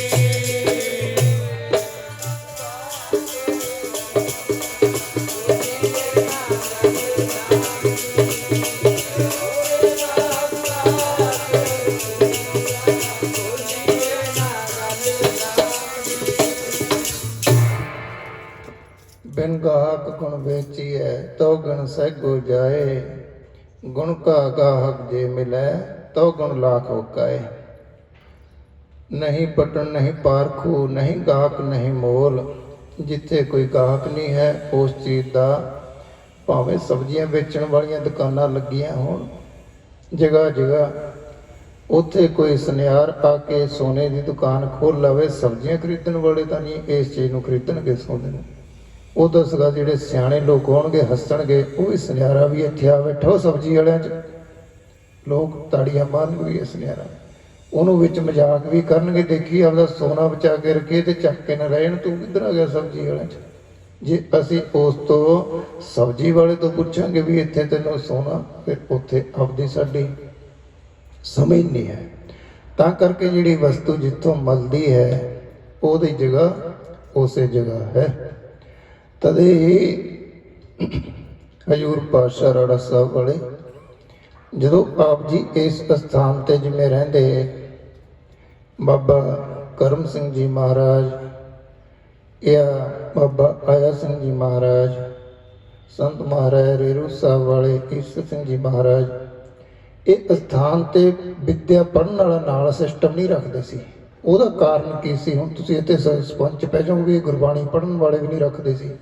ਉਹਦਾ ਕਾਰਨ ਇਹ ਸੀ, ਜਿਹੜਾ ਬੰਦਾ ਅਭਿਆਸ ਕਰਦਾ ਉਹਨੂੰ ਮਨ ਟਿਕਾਉਣ ਦੀ ਲੋੜ ਪੈਂਦੀ। ਉਹਨੇ ਸਾਰੀਆਂ ਗੱਲਾਂ ਤੋਂ, ਜੇ ਤੁਹਾਡੇ ਅੱਗੇ ਗੁਰੂ ਵੀ ਆ ਗਿਆ ਨਾ, ਉਹਦੇ ਵਿੱਚ ਵੀ ਤੁਸੀਂ ਇਹ ਫੁਰਨਾ ਨਹੀਂ ਉਠਾਉਣਾ ਵੀ ਗੁਰੂ ਵੀ ਮੇਰੇ ਨਾਲ ਇਸ ਤਰ੍ਹਾਂ ਰਹੇ, ਤੁਸੀਂ ਉਹਨੂੰ ਸੂਖਸ਼ਮ ਕਰਨਾ। ਪਹਿਲਾਂ ਜੇ ਨਹੀਂ ਆ ਰਿਹਾ ਉਹਨੂੰ ਸਾਕਾਰ ਸਰੂਪ ਵੱਡਾ ਲੈਣਾ ਹੈ। ਜਦੋਂ ਵੱਡਾ ਆ ਗਿਆ, ਬਣ ਗਿਆ, ਇੱਕ ਟੱਕ ਸ਼ਬਦ ਚੱਲ ਪਿਆ, ਸਵਾਸ ਇੱਕ ਟੱਕ ਚੱਲ ਪਏ, ਫਿਰ ਉਹਨੂੰ ਆਸਤੇ ਆਸਤੇ ਸਵਾਸਾਂ ਦੀ ਗਤੀ ਦੇ ਨਾਲ ਉਹਨੂੰ ਛੋਟਾ ਕਰਨਾ ਹੁੰਦਾ। ਉਹਨੂੰ ਕਹਿੰਦੇ ਸ਼ਬਦ ਤੇ ਸਰੂਪ ਵਿੱਚ ਸਹਿਜਤਾ ਬਣ ਗਈ। ਜਦੋਂ ਸਹਿਜਤਾ ਬਣਦੀ ਹੈ, ਜਿਹੜਾ ਉਹਨੇ ਆਪਦਾ ਅਸਲੀ ਰੂਪ ਹੈ, ਸ਼ਬਦ ਨੇ ਵੀ ਸਰੂਪ ਨੇ ਵੀ, ਜਿਵੇਂ ਉਹਨੇ ਆਪਦਾ ਅਸਲੀ ਰੂਪ ਜਦੋਂ ਇਸ ਤਰ੍ਹਾਂ ਬਿਰਤੀ ਚੜੀ ਜਾਵੇਗੀ, ਥੋੜੀ ਹੀ ਅੱਗ ਜਿਵੇਂ ਅਸਤਬਾਜੀ ਨੂੰ ਦਿੰਦਿਆਂ ਜਾ ਕੇ ਆਕਾਸ਼ 'ਚ ਭੜਾਕਾ ਪਾਉਂਦੀ ਹੈ, ਉਸ ਵੇਲੇ ਇਸ ਤਰ੍ਹਾਂ ਭੜਾਕਾ ਪੈਂਦਾ, ਸੰਸਾਰ ਨਾਲ ਬਿਰਤੀ ਟੁੱਟ ਜਾਂਦੀ ਹੈ, परमात्मा ही तू। संत महाराज कहते धुई की नजर गई तो वो ही वो दिखने लगा। क्या बताऊं दोस्तों, जादूगर जादू किया। कहने उन्होंने मेरे पता नहीं की दिल दे विच संत महाराज अतर सिंह ने की निशाना मारिया। कहने इहा जा जादू, कहने दिल तरफ सौदा किया। कहने दिल दे के मैं सौदा किया सी, जो सौदा किया कहने वो सौदे दे विच मैनू घायल कर दिता। ये महापुरखों के तदे गुरबाणी क्यों फरमान आउंदा है ना, गुरां ने मेरे जी बाण मारिया, गुरां ने मेरे जी बाण मारिया, गुरां ने मेरे जी बाण मारिया, गुरां ने मेरे जी बाण मारिया।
पर ਇਹਦੇ ਨਾਲ ਸ਼ਰਤ ਇਹ ਵੀ ਹੈ,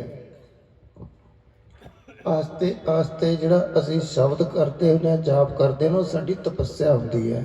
ਇੱਕ ਦਿਨ ਨਹੀਂ ਰੱਬ ਨੂੰ ਮਿਲਦਾ, ਉਹ ਮਤਲਬ ਤਪੱਸਿਆ ਹੁੰਦੀ ਹੈ। ਜਿਉਂ ਤਪ ਕਰਦੇ, ਸਾਧਨ ਕਰਦੇ, ਸੰਘਰਸ਼ ਲੜਦੇ, ਆਪਾਂ ਉੱਥੇ ਪਹੁੰਚਦੇ ਹਾਂ। ਬਿੰਦੂ ਸਾਡਾ ਇੱਕੋ ਹੀ ਹੁੰਦਾ ਵੀ ਅਸੀਂ ਨੇ ਸ਼ਬਦ ਨੂੰ ਵੀ ਸੂਖਸ਼ਮ ਕਰਤਾ, ਸਰੂਪ ਨੂੰ ਵੀ। ਜਿਨ੍ਹਾਂ ਨੇ ਸਾਖਸ਼ਾਤ ਬਣਾ ਕੇ ਰੱਖਿਆ ਉਹ ਭਗਤਾਂ 'ਚ ਆ ਗਏ। ਜਿਵੇਂ 15 ਭਗਤਾਂ ਦੀ ਬਾਣੀ ਆਉਂਦੀ ਹੈ, ਤੇ ਐਸੇ ਤਰ੍ਹਾਂ ਹੀ ਉਹਦੇ ਵਿੱਚ ਸਵਾਦ ਨਜ਼ਾਰਾ ਜ਼ਿਆਦਾ ਹੈ। ਜਿਵੇਂ ਮਾਂ-ਬਾਪ ਹੁੰਦੇ ਨੇ ਘਰ ਦੇ ਵਿੱਚ, ਬੱਚਾ ਆਪਦੀ ਮਰਜ਼ੀ ਨਾਲ ਕੰਮ ਕਰਦਾ। ਸਰਗੁਣ ਰੂਪ ਤੇ ਜਿਹੜਾ ਧਿਆਨ ਧਰਦਾ ਹੈ, ਉਹ ਜਦੋਂ ਮਰਜ਼ੀ ਕਹਿੰਦਾ ਮੇਰਾ ਆਹ ਕੰਮ ਕਰ, ਪਰਮਾਤਮਾ ਨੂੰ ਕਰਨਾ ਪੈਂਦਾ। ਉਹ ਸਰਗੁਣਾਂ ਦੀ ਉਪਾਸਨਾ ਹੁੰਦੀ ਹੈ। ਤਦੇ ਆਪਾਂ ਕਹਿੰਦੇ ਨੇ ਕਿ ਉਹ ਸੰਤ ਚੰਗੇ, ਉਹ ਸੰਤ। ਪਰ ਗੁਰੂ ਜੀ ਕਹਿੰਦੇ ਸੰਤ ਸਮੂਹ ਅਨੇਕ ਮਤੀ ਕੇ। ਕਾਲਜ ਦੇ ਵਿੱਚ ਬੱਚੇ ਪੜ੍ਹਦੇ ਨੇ, ਕੋਈ 11ਵੀਂ ਚਾਹੇ 12ਵੀਂ 13ਵੀਂ 'ਚ, ਪਰ ਉਹਨਾਂ ਦੀ ਪੜ੍ਹਾਈ ਅਲੱਗ-ਅਲੱਗ ਹੈ। ਸਾਰੇ ਸੰਤਾਂ ਦੀ ਇੱਕ ਨਹੀਂ ਹੁੰਦੀ। ਕਿਸੇ ਨੇ ਤਾਂ ਕਾਲਜ ਦੀ ਕਲੀਅਰ ਕਰ ਲਈ, ਕੋਈ ਅਜੇ ਸਟਾਰਟਿੰਗ ਕਰ ਰਿਹਾ। ਪਰ ਸਟਾਰਟਿੰਗ ਤੇ ਮਹਾਂਪੁਰਖ ਕਹਿੰਦੇ ਹੁੰਦੇ ਵੀ ਜਿਹੜੀ ਇਹ ਚੀਜ਼ ਆਉਂਦੀ ਹੈ ਨਾ, ਸਾਸ ਗਰਾਸ ਨਾ ਬਿਸਰੈ ਹਰ ਨਾਮਾ ਮਨ ਮੰਤ, ਧਨ ਸੇ ਨਾਨਕ ਪੂਰਨ ਸੇ ਸੰਤ। ਇਹ ਭਗਤ ਤੋਂ ਅੱਗੇ ਅਵਸਥਾ ਚਾਲੂ ਹੁੰਦੀ ਹੈ, ਜਿਹੜੀ ਸਵਾਸ ਗਰਾਸ ਕਹਿੰਦੇ ਨੇ, ਜਿਹੜੀ ਲੀੜ ਦੀ ਹੱਡੀ ਜਿੱਥੇ ਖਤਮ ਹੁੰਦੀ ਹੈ, ਜਿਹੜੀ ਬੋਧੀ ਹੁੰਦੀ ਹੈ ਪਿੱਛੇ, ਇਹਦੇ 'ਚ ਚੱਲਦਾ ਹੁੰਦਾ ਬਿਲਕੁਲ ਲੰਬਾ ਸਵਾਸ ਸਿਰੇ ਤੱਕ। ਤਾਂ ਹੀ ਉਹ ਸਮਾਧੀ ਇਸ ਤਰ੍ਹਾਂ ਹੁੰਦੀ ਹੈ, ਜਿਨ੍ਹਾਂ ਨੇ ਤੁਹਾਡੇ 'ਚੋਂ ਦੇਖੇ ਹੋਣਗੇ ਨਾ ਕਿ ਅਭਿਆਸੀ ਬੈਠੇ, ਉਹਨਾਂ ਦੀ ਧੌਣ ਇੱਥੇ ਹੁੰਦੀ ਹੈ। ਭਾਵੇਂ ਉਹ 10 ਘੰਟੇ ਬੈਠੇ ਰਹਿਣ, ਇਹਦੇ 'ਚ ਡਿੱਗ ਨਹੀਂ ਪਵੇਗਾ, ਕਿਉਂ ਸਵਾਸ ਉੱਥੇ ਚੱਲਦੇ ਨੇ। ਜਿਵੇਂ ਇੱਕ ਮੋਟੀ ਜਿਹੀ ਮਿਸਾਲ ਆ, ਚਲੋ ਇਹ ਵੀ ਆਪਾਂ ਛੱਡ ਕੇ ਦੁਬਾਰਾ ਵਿਚਾਰਦੇ ਹਾਂ। ਜਿਵੇਂ ਆਪਾਂ ਹੁਣ ਤੁਹਾਡੀ ਐਨਰਜੀ ਕਿੱਥੇ ਆ ਬਾਡੀ 'ਚ? ਕਿਸੇ ਦੇ ਮੱਥੇ 'ਚ ਹੈ, ਕਿਸੇ ਦੇ ਦਿਲ 'ਚ ਹੈ, ਛਾਤੀ ਦੇ ਵਿਚਕਾਰ ਜ਼ਿਆਦਾ। ਇਸ ਟਾਈਮ ਸੰਗਤ ਦੇ ਵਿੱਚ ਬੰਦਿਆਂ ਦੇ ਜਿਹੜੀ ਸੁਰਤ ਹੈ ਉਹ ਘੁੰਮ ਰਹੀ ਹੈ। ਕਈਆਂ ਦੇ ਦਿਮਾਗ 'ਚ, ਕਈਆਂ ਦਿਲ 'ਚ। ਜਿਨ੍ਹਾਂ ਦੇ ਦਿਲ ਦੇ ਵਿੱਚ ਅੰਦਰ ਹੋਰ ਚਲੀ ਗਈ, ਉਹ ਤਾਂ ਬਿਲਕੁਲ ਠੰਡੇ ਹੋਏ ਬੈਠੇ ਨੇ। ਜਿਹੜੀ ਦਿਮਾਗ 'ਚ ਹੈ ਜੇ, ਉਹਦਾ ਹਿਸਾਬ ਕਿਤਾਬ ਹੋਰ ਹੁੰਦਾ ਹੈ। ਐਵੇਂ ਜਿਵੇਂ ਇਹ ਸੁਰਤ ਹੈ ਜਿਹੜੀ ਸਾਡੇ ਸੁੱਤੇ ਪਿਆ ਵੀ ਸਵਾਰੀ ਤੁਰਦੀ ਹੈ। ਆਪਾਂ ਕਹਿੰਦੇ ਬੰਦਾ ਸੁੱਤਾ ਪਿਆ, ਪਰ ਸੁੱਤਾ ਪਿਆ ਵੀ ਚੰਗੇ ਤੇ ਮਾੜੇ ਕੰਮ ਕਰਦਾ ਰਹਿੰਦਾ। ਜੇ ਕਹਿੰਦੇ ਕੰਮ ਹੈ, ਉਸ ਕੰਮ ਸੋਚਦੇ ਆ, ਉਹ ਰਾਤ ਨੂੰ ਸੁਪਨੇ ਬਣਦੇ ਨੇ। ਤੇ ਐਸੇ ਤਰ੍ਹਾਂ ਹੀ ਜਦੋਂ ਸਾਨੂੰ ਸੁਪਨਾ ਆਉਂਦਾ, ਜਿਸ ਇਨਸਾਨ ਨੂੰ ਨੀਂਦ ਨਹੀਂ ਆਉਂਦੀ, ਉਹਦੀ ਜਿਹੜੀ ਸੁਰਤ ਹੁੰਦੀ ਹੈ ਉਹ ਇੱਥੇ ਚੜ੍ਹਦੀ ਹੈ ਉੱਪਰ। ਤਾਂ ਹੀ ਕਈ ਵਿਦਵਾਨ ਮਹਾਂਪੁਰਖ ਜਿਵੇਂ ਜੋਗੀ ਹੋਏ ਨੇ, ਜੋਗੀਆਂ ਨੇ ਵੀ ਇਹ ਪ੍ਰਮਾਣ ਕੱਢੇ ਨੇ, ਮਹਾਂਪੁਰਖਾਂ ਨੇ ਵੀ। ਜਿਵੇਂ ਹੁਣ ਇਨਸਾਨ ਹੈ, ਇਨਸਾਨ ਆਪਦਾ ਸੱਜਾ ਹੱਥ ਰੱਖ ਕੇ ਗਲ 'ਤੇ ਸੌਣਾ ਸ਼ੁਰੂ ਕਰ ਦੇਵੇ, ਉਹ ਗਲ ਦੀ ਜਿਹੜੀ ਸੁਰਤ ਹੁੰਦੀ ਹੈ ਨਾ, ਜਿਵੇਂ ਆਪਾਂ ਕਹਿੰਦੇ ਡਾਕਟਰ ਕੋਲ ਇਹਨੂੰ ਨੀਂਦ ਨਹੀਂ ਆਉਂਦੀ, ਉਹ ਸੁਰਤ ਆ ਸਾਡੇ ਸੱਜੇ ਹੱਥ 'ਚ ਐਨਰਜੀ ਹੁੰਦੀ ਹੈ ਜ਼ਿਆਦਾ, ਪ੍ਰਾਣ ਸ਼ਕਤੀ ਜਿਹਨੂੰ ਕਹਿੰਦੇ ਆ। ਉਹਦੀ ਬੰਦੇ ਦੀ ਇੱਥੇ ਸੌਣ ਦੇ ਨਾਲ ਆਸਤੇ ਆਸਤੇ ਨੀਂਦ ਆਉਣ ਲੱਗ ਜਾਂਦੀ ਹੈ, ਜਿਹਨੂੰ ਨੀਂਦ ਨਾ ਆਵੇ। ਇਸਤਰੀਆਂ ਦੇ ਖੱਬੇ ਪਾਸੇ ਹੁੰਦੀ ਹੈ।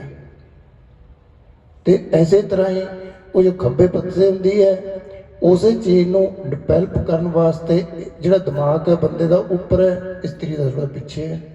ਉਹਦੇ ਕਰਕੇ ਆ ਕਈ ਵਾਲੀਆਂ ਕੰਨਾਂ ਦੇ ਵਿੱਚ ਹੋਰ ਉਹ ਬੈਲੈਂਸ, ਇਹ ਕੋਈ ਨਹੀਂ ਰਿਵਾਜ ਦਾ, ਕਿਸੇ ਨੇ ਮਹੀਨੇ ਰੱਖ ਕੇ ਇਹ ਚੀਜ਼ਾਂ ਕਰਾਈਆਂ ਨੇ। ਉਹ ਚੀਜ਼ ਦਾ ਅੱਗੇ ਅੱਗੇ ਤੋਰਿਆ, ਉਹਦੇ ਦਿਮਾਗ ਦਾ ਬੈਲੈਂਸ ਬਣਦਾ ਇਹਨਾਂ ਦਾ। ਤੇ ਐਸੇ ਤਰ੍ਹਾਂ ਜੋਗੀ ਪਾਉਂਦੇ ਸੀ ਨੱਥ, ਮਤਲਬ ਗਲ ਦੇ ਵਿੱਚ, ਕੰਨ ਦੇ ਵਿੱਚ, ਕਿਉਂਕਿ ਬਾਡੀ ਦੇ ਵਿੱਚ ਜਿਹੜੇ ਸ਼ਾਰਟੇਜ ਨੇ ਸਾਡੇ 700 ਕਰੀਬ ਹੈ ਬਿਜਲੀ, ਜਿੱਥੋਂ ਸਾਨੂੰ ਕਰੰਟ ਦਿੰਦੀ ਹੈ ਬਾਡੀ 'ਚ। ਇਹ ਜਿਹੜੇ ਆਪਾਂ ਕਹਿੰਦੇ ਆ ਹੋਮੋਪੈਥਿਕ, ਪੈਥਿਕ ਹੁੰਦਾ ਵੀ ਰਸਤਾ, ਐਲੋਪੈਥਿਕ। ਇੱਧਰੋਂ ਜਿਹੜੀ ਆਪਾਂ ਆ ਜਿਹੜੀ ਬਿਜਲੀ ਦੇ ਕਰੰਟ, ਕੋਈ ਬੰਦੇ ਨੂੰ ਕਮਲਾ ਹੋ ਗਿਆ, ਅੱਗੇ ਅੰਮ੍ਰਿਤਸਰ ਵਾਲਾ ਕਹਿੰਦਾ ਹੁੰਦਾ ਇਹ ਦੇਖ ਲਈ ਤੂੰ ਮੈਨੂੰ ਬਾਹਲੀਆਂ ਗਾਲਾਂ ਕੱਢਦਾ, ਕਿਤੇ ਅੰਮ੍ਰਿਤਸਰ ਨਾ ਲੈ ਜਾਣਾ ਪਵੇ। ਉਹਦਾ ਮਤਲਬ ਹੁੰਦਾ ਤੇਰੇ ਬਿਜਲੀ ਲਵਾ ਕੇ ਲਿਆਵਾਂਗੇ ਉੱਥੋਂ। ਦੇਖੋ ਬੰਦੇ ਦੇ ਜਿਹੜੇ ਜਰਮ ਦੂਜੇ ਪੈਦਾ ਹੋ ਗਏ ਤਾਂ ਬਿਜਲੀ ਮਾਰਦੀ ਹੈ ਉਹਨੂੰ। ਬਿਜਲੀ ਬੈਲੈਂਸ ਰੱਖਦੀ ਹੈ ਸਾਡੇ ਸਰੀਰ 'ਚ। ਕਈ ਵਾਰੀ ਅਸੀਂ ਕੱਢਦੇ ਨਹੀਂ ਹਾਂ ਕੱਪੜੇ ਵਗੈਰਾ, ਕਰੰਟ ਲੱਗਦਾ। ਤੇ ਐਵੇਂ ਜਿਵੇਂ ਸਾਡੇ ਬਾਡੀ ਦੇ ਵਿੱਚ ਇਹ 700 ਪੁਆਇੰਟ ਦੱਸਿਆ ਜੋਗੀਆਂ ਨੇ, ਜਿਹੜੇ ਗੋਰਖਨਾਥ ਵਰਗੇ ਗੁਰੂ ਇਹ ਜੋਗੀ ਸੀ, ਇਹਨਾਂ ਨੇ ਤਦੇ ਹੀ ਚਰਚਾ ਕੀਤੀ ਸੀ ਨਾ ਗੁਰੂ ਨਾਨਕ ਨਾਲ, ਬਈ ਮਹਾਰਾਜ ਤੁਸੀਂ ਸਾਡੇ ਪੰਥ ਵਿੱਚ ਆ ਜਾਓ। ਜੇ ਦੇਖਿਆ ਵੀ ਜਿੱਤੇ ਨਹੀਂ ਜਾਂਦੇ, ਉਹਨਾਂ ਸੋਚਿਆ ਚਲੋ ਸਾਡਾ ਧਰਮ ਵੱਡਾ ਹੋ ਜੂ, ਜੇ ਅਸੀਂ ਰਲ ਕੇ ਇਹਨਾਂ ਦੇ ਨਾਲ, ਇੱਕ ਜੇ ਨਹੀਂ ਮੰਨਦਾ ਤਾਂ ਰਲ ਹੀ ਜਾਓ ਇਹਦੇ ਨਾਲ, ਸਾਡਾ ਕਿਵੇਂ ਵੀ ਮਰਜ਼ੀ ਹੈ ਪਾਰਟੀ ਬਣ ਜਾਵੇ।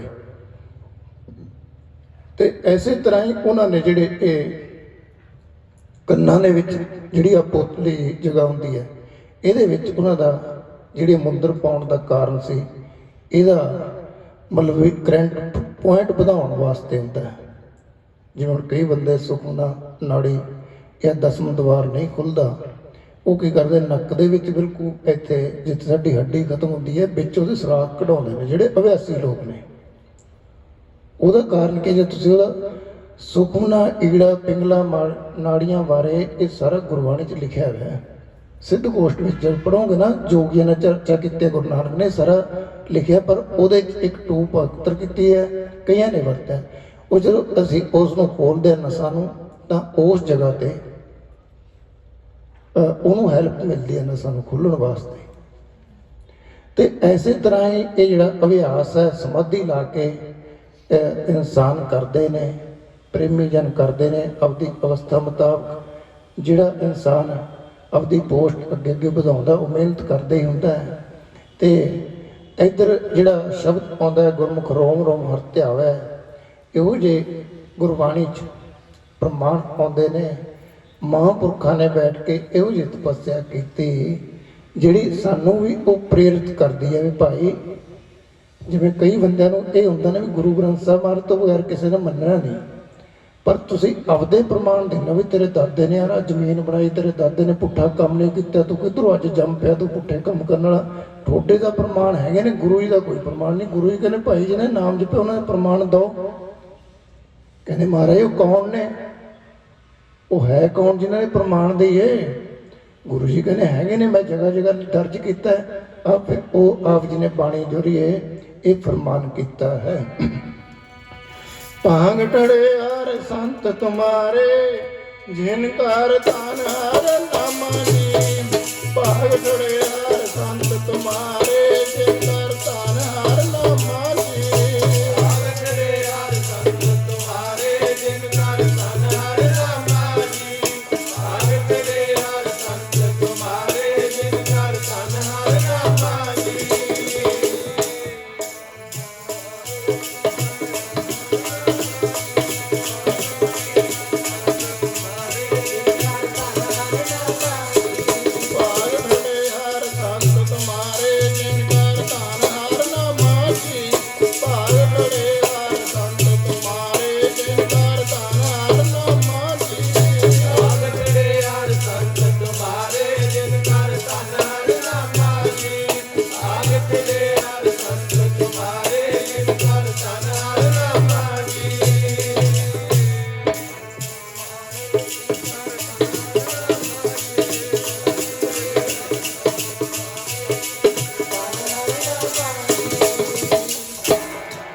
ਭਾਗ ਠੜੇ ਹਰ ਸੰਤ ਤੁਮਾਰੇ, ਜਿਨ ਕਰ ਧਨ ਹਰ ਨਾਮਾ। ਪ੍ਰਮਾਣ ਗਣੀ ਸੇ ਆਏ, ਸਫਲਤ ਨਾ ਕੇ ਕੰਮਾ। ਇਹ ਕਹਿੰਦੇ ਇਹਨਾਂ ਕੋਲ ਇਹ ਧਨ ਹੈ ਜਿਹੜੀ ਦਾਸ ਬੇਨਤੀ ਕਰਦਾ ਸੀ, ਤੇ ਨਹੀਂ ਪਟਣ ਨਹੀਂ ਪਾਰਖੂ ਨਹੀਂ ਗਾਹਕ ਨਹੀਂ ਮੋਲ। ਬਈ ਇਹ ਗੁਰੂ ਪੰਜਵੇਂ ਪਾਤਸ਼ਾਹ ਮਹਾਰਾਜ ਕਹਿੰਦੇ ਜਿਸ ਬੱਖਰ ਕੋ ਲੈਣ ਤੂੰ ਆਇਆ, ਰਾਮ ਨਾਮ ਸੰਤਨ ਕਰ ਪਾਇਆ। ਇਹ ਜੇ ਸਬਜ਼ੀ ਦੀ ਦੁਕਾਨ ਤੇ ਸੋਨਾ ਖਰੀਦੋਗੇ ਉੱਥੇ ਮਿਲੇਗਾ ਨਹੀਂ। ਮੈਂ ਤਾਂ ਇਹ ਵੀ ਦੇਖਿਆ ਕਿ ਮਹਾਤਮਾ ਤੋਂ ਅਸੀਂ ਆਸ ਰੱਖਦੇ ਵੀ ਇਹ ਸਿਮਰਨ ਦੱਸਣਗੇ। ਉਹ ਥਾਪੀ ਉੱਤੇ ਮੋਢੇ ਤੇ ਦੇਣੇ ਜਾ ਹੋਇਆ ਦੱਬੀ ਜਾ, ਤੂੰ ਤਾਂ ਬਹੁਤ ਕਿਸਮਤ ਵਾਲਾ। ਜੇ ਅਗਲਾ ਕਹਿੰਦਾ ਮੈਨੂੰ ਆਹ ਅਵਸਥਾ ਪ੍ਰਾਪਤ ਹੋ ਗਈ, ਉਹ ਕਹਿੰਦੇ ਵਾਹ ਬਈ ਵਾਹ, ਬਹੁਤ ਚੰਗੇ ਭਾਗਾਂ ਨਾਲ ਤੂੰ ਦੱਬੀ ਚੱਲ। ਤਾਂ ਉਹਨੂੰ ਇਹ ਨਹੀਂ ਦੱਸਦੇ ਵੀ ਭਾਈ ਇਹ ਇੱਥੇ ਤੱਕ ਜੇ ਸਾਰੀ ਜ਼ਿੰਦਗੀ ਮਾਲਾ ਦੀ ਲੱਗਿਆ ਰਿਹਾ, ਉਹ ਭਾਈ ਸਾਰੀ ਉਮਰ ਮਾਲਾ ਤਾਂ ਫੜਨ ਨੂੰ ਕਿਹਾ ਨਹੀਂ। ਉਹਦਾ ਕਿਹਾ ਇਹ ਹੁੰਦਾ ਵੀ ਅਸੀਂ ਦੁਨੀਆ ਦੇ ਜਿਹੜੇ ਵਿਹਾਰ ਨੇ ਉਹਨਾਂ ਵਿੱਚੋਂ ਧਿਆਨ ਮਣਕੇ 'ਚ ਆ ਜਾਵੇ, ਮਣਕੇ 'ਚ ਲੈਂਦੇ ਲੈਂਦੇ ਉਹਦੀ ਗਿਣਤੀ ਕਰਦੇ ਕਰਦੇ ਗਿਣਤੀ ਦੇ ਨਾਲ ਅੰਦਰ ਵਗ ਜਾਈਏ। ਉਹ ਚੀਜ਼ ਮਤਲਬ ਹੈ ਉਹਦਾ। ਜੋ ਮੇਰੇ ਵਰਗਾ ਗੁਰਦੁਆਰੇ 'ਚ ਕਿਹੜੇ ਦੀ ਜਾਂਦਾ ਮਾਲਾ ਵੱਡੀ ਹੁੰਦੀ ਹੈ ਤੇ ਤੇਰੇ ਹੀ ਲੈ ਤੇਰੀ, ਉਹਦਾ ਮਤਲਬ ਨਹੀਂ ਹੈ। ਅਵਸਥਾ ਨੂੰ ਚੇਂਜ ਕਰੋ, ਆਪਦੇ ਆਪ ਨੂੰ ਕਿਸੇ ਦੇ ਲੜ ਲੱਗ ਕੇ ਉਹਦੀ ਸਿੱਖਿਆ ਲੈ ਕੇ ਫਿਰ ਅੱਗੇ ਹੋ ਗਿਆ। ਤਦੇ ਗੁਰੂ ਜੀ ਬਾਰ-ਬਾਰ ਇਹ ਕਹਿੰਦੇ ਜੇ ਕੋ ਬਚਨ ਕਮਾਵੇ ਸੰਤਨ ਕਾ। ਉਹਨਾਂ ਨੇ ਕੀ ਕਹਿਣਾ ਵੀ ਤੂੰ ਹੁਣ ਪਾਠ ਛੱਡ ਦੇ ਇੰਨੇ ਦਿਨ, ਹੁਣ ਇੰਨੇ ਦਿਨ ਸੇਵਾ 'ਚ ਜੁੜ ਜਾ। ਆਪਦੀ ਮਰਜ਼ੀ ਨਹੀਂ ਨਾ ਚੱਲਣੀ। ਜਿਹੜੀ ਆਪਦੀ ਮਰਜ਼ੀ ਹੈ, ਮੈਂ ਤਾਂ ਹੁਣ ਸਹਿਜ ਪਾਠ ਰੰਭ ਲਿਆ, ਮੈਂ ਹੁਣ ਫਲਾਨੀ ਚੀਜ਼ ਰੰਭ ਲਈ। ਆਪਦੇ ਮਨ ਦੇ ਨਾਲ ਜਿਹੜਾ ਇਨਸਾਨ ਕਰਦਾ ਹੈ ਉਹ ਅਬ ਕਦੇ ਉਹਨੂੰ ਪਦਵੀ ਨੂੰ ਨਹੀਂ ਪਾਉਂਦਾ ਹੁੰਦਾ। ਪਦਵੀ ਨੂੰ ਪਾਉਣ ਵਾਸਤੇ ਇਹਨੂੰ ਉਹਦੇ ਟੀਚਰ ਦੇ ਅਧੀਨ ਹੀ ਚੱਲਣਾ ਪੈਂਦਾ। ਤਾਂ ਕਰਕੇ ਜਿਹੜੇ ਰਿਜ਼ਲਟ ਨਿਕਲਣੇ ਨੇ ਉਹ ਸਹੀ ਤਰੀਕੇ ਨਾਲ ਨਿਕਲ ਜਾਣ।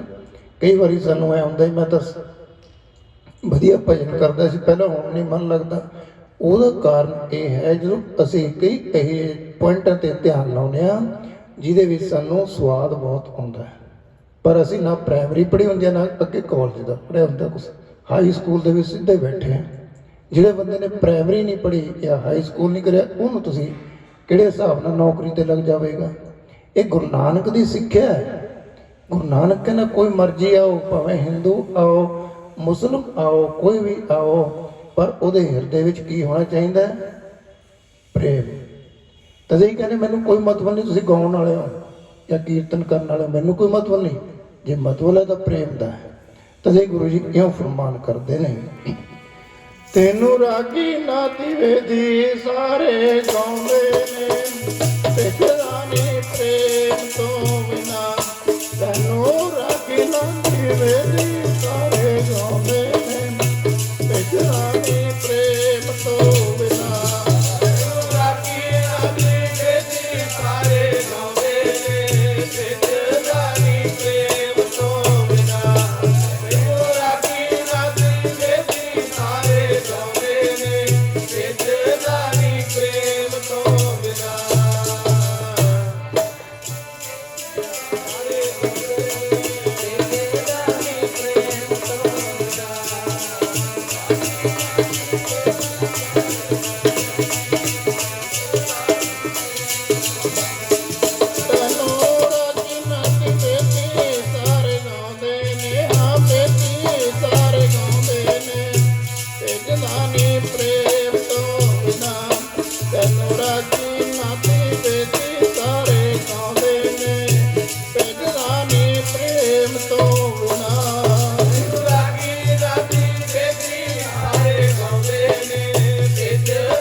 ਕੋਈ ਗਾਵੇ ਰਾਗੀ ਨਾਦੀ ਵੇਦੀ ਬਹੁ ਭਾਂਤ ਕਰ, ਨਹੀਂ ਹਰ ਹਰ ਪੀਜੈ ਰਾਮ ਰਾਜੇ।